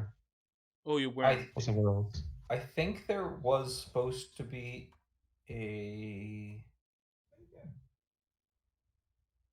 Yeah, we might be able to figure it out though. So. Okay. So Brahms and Einstein played in the finals, and yeah, actually, 3 of the 3 more relevant people were here, so we can probably just ask them. So we can figure it out though. We have the round 4 pairings and we have round 4 match reports, so we can figure this out. Exactly. Can Einstein, Evios, and Wolfgang tell me what they did in round 4 of yesterday? So Brahms went to 9 points. Oh, do we have the pairings? No, okay. Brahms, yes, we have pairings. So Brahms stayed at 6 points. Okay, so Brahms went 2 and 2. Yes. Well, actually, Einstein went to... Okay, give me a second. Wait, only one at a time. Sorry. Gosmith, what were you saying? While it doesn't tell you anything about how people ended up placing, the people are 100% guaranteed. I have checked. Due to the numbers. What do you say, sorry? No one.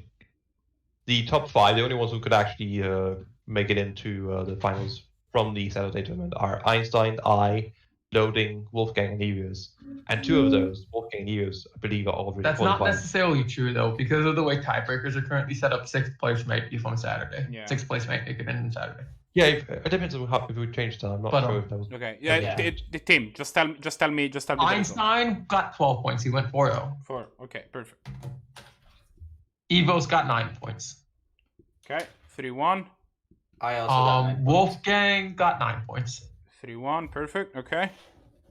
Do you need anyone else? Or, I mean, if you can just tell me everybody real quick, we can just... Nissan got 6 points. Who? Nissan. Okay. How many points? He got 6. Yeah.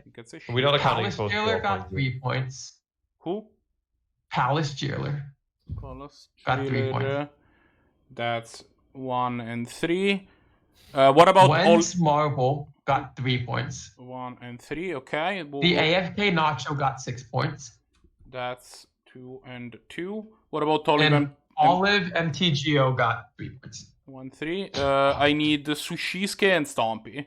But those were drops. They are not in the pairings. I cannot tell you. Yeah, that's fine. We'll figure it out later. I don't think they're in contention anyway. No. All right. Stompy appeared to have 6 points before he didn't play the last round. Yeah, he had to go. So Stompy had 6 points. And who was the other one? Sushi had 3 points. He went 1-2 drop. Or 1-1 drop, I lied. Sorry. Yeah. All1-1 drop. right.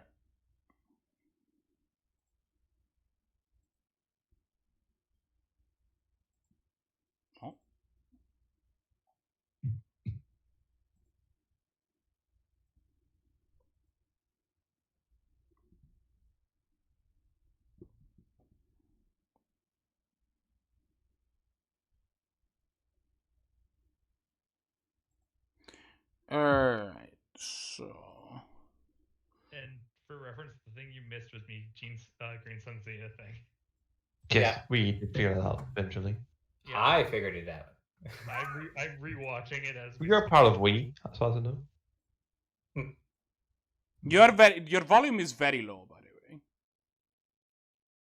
Yeah, I turned mine down because I get excited fairly frequently.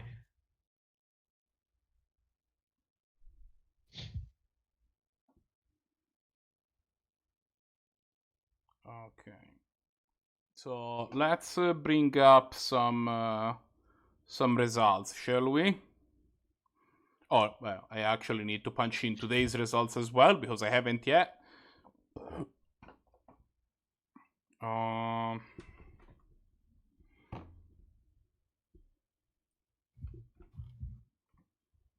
Can I just ask for results from today real quick, just so that it's faster?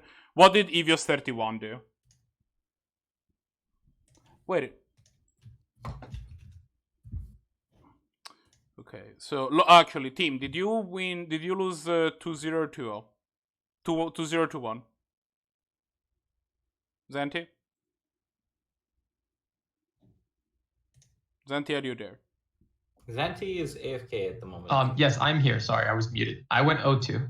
0-2, okay. And Bailite, Wolfgang. How did the Wolfgang versus Bailite match went? Bailite 2-0. Bailite 2-0. 2-0. Yeah. All right. So we have Bailite with 12 points.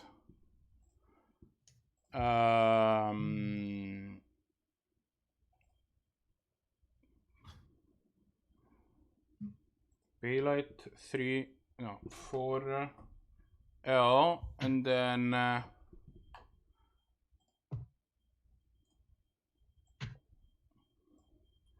sorry that this is not the most engaging of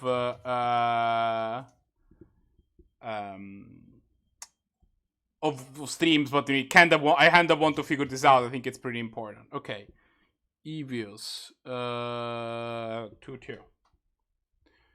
Brahms 1. I'm going to be frank with you here, Red Mage. I don't think most people who are watching this video are going to be interested in knowing. I think it's mostly the people who are here right now who are interested in knowing, and the people who feel like they have a chance of qualifying. I don't think this needs to be on video. This is not my choice. This is your choice. This is my opinion. I think it's important. I think I want to figure this out, and it's gonna take me. It's gonna take me another second. It's fine. If you have to go, that's okay. I don't have to go. So loading. That's 2 and 2, and then Reiyu. That's 2 and 2, and then Einstein. That's 3 and 1, and then Stompy. That's 1. Oh no. What? Oh yeah. No. That's 0. No, sorry. That's Wolfgang, and then that's 3 and 1, and then Luca. That's 2 and 2, and then finally Arakasi. That's 1 and 3. Let's do this.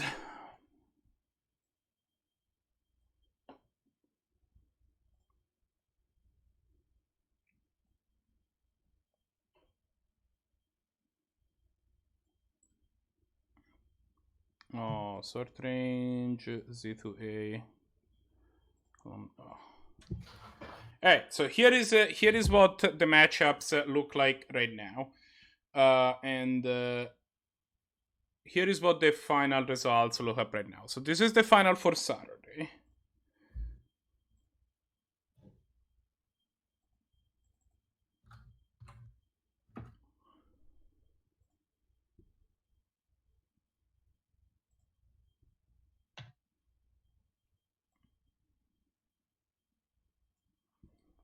Just say who the final 4 people are, and then we can figure out who tiebreakers include after. Yeah. We're gonna. I'm working on it by transform, reset transform. There you go.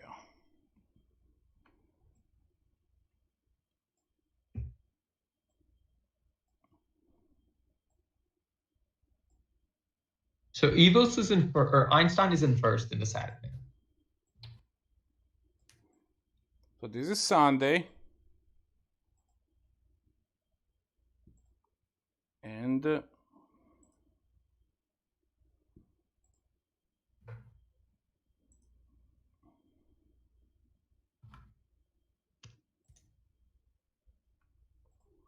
Brahms is another terrible username, right? Yes, Brahms and another terrible username are the same person. I keep thinking that's loading for some reason, and I know that's incorrect. Thanks for mentioning that. Oh no. And sorry to Brahms and loading for making that mistake.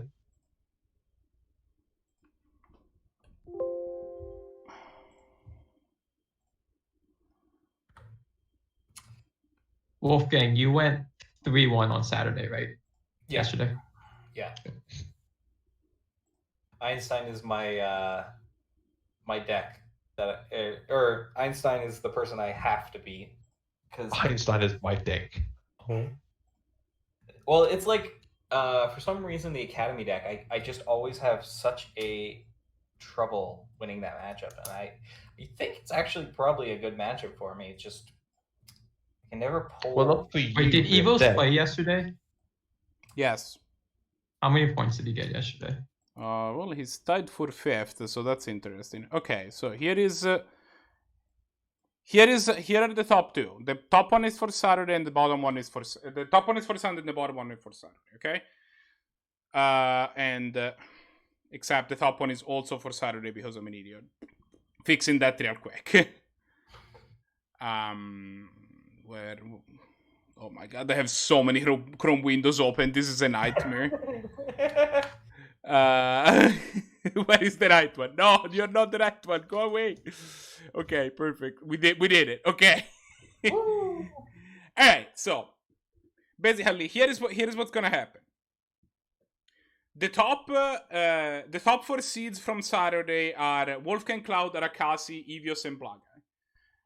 The top 4 seeds for Saturday are Einstein, WolfgangCloud, Gosmith, and Brahms.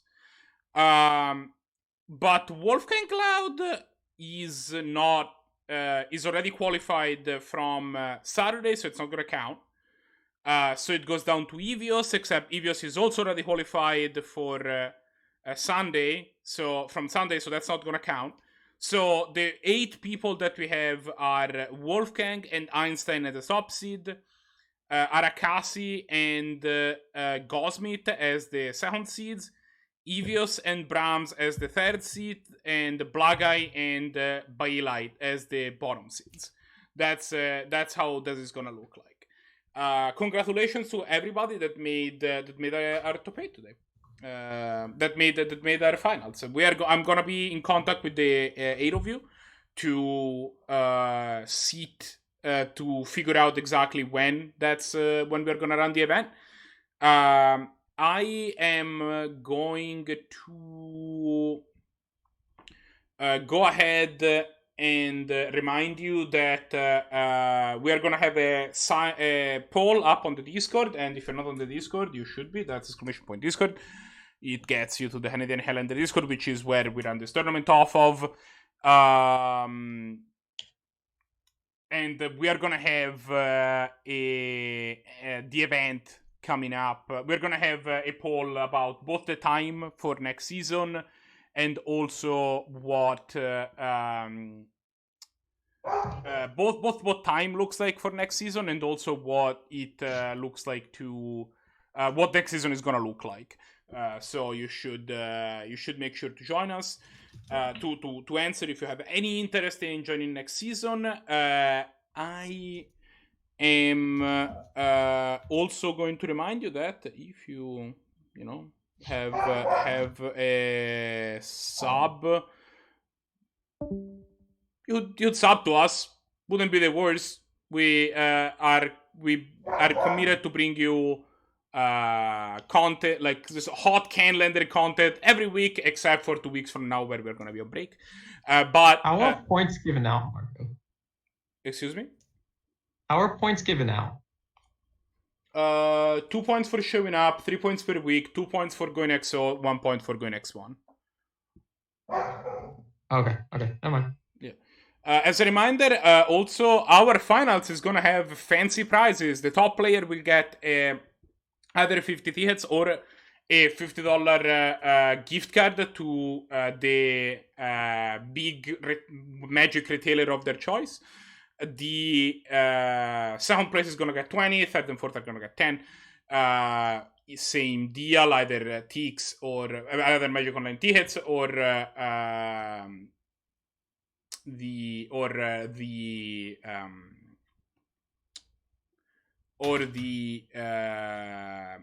gift cards to the big Magic retailer of their choice. And this is possible thanks to things like subscriptions. So I really thank everybody that takes time to subscribe. With that said, we have a Surge online, and we should absolutely go raid him. So thanks everybody who's showing up. Congratulations to Bailite for winning the event, and congratulations to our finalists. I will be posting more information on the final as far as we have it, and I'll see you all next week. Bye.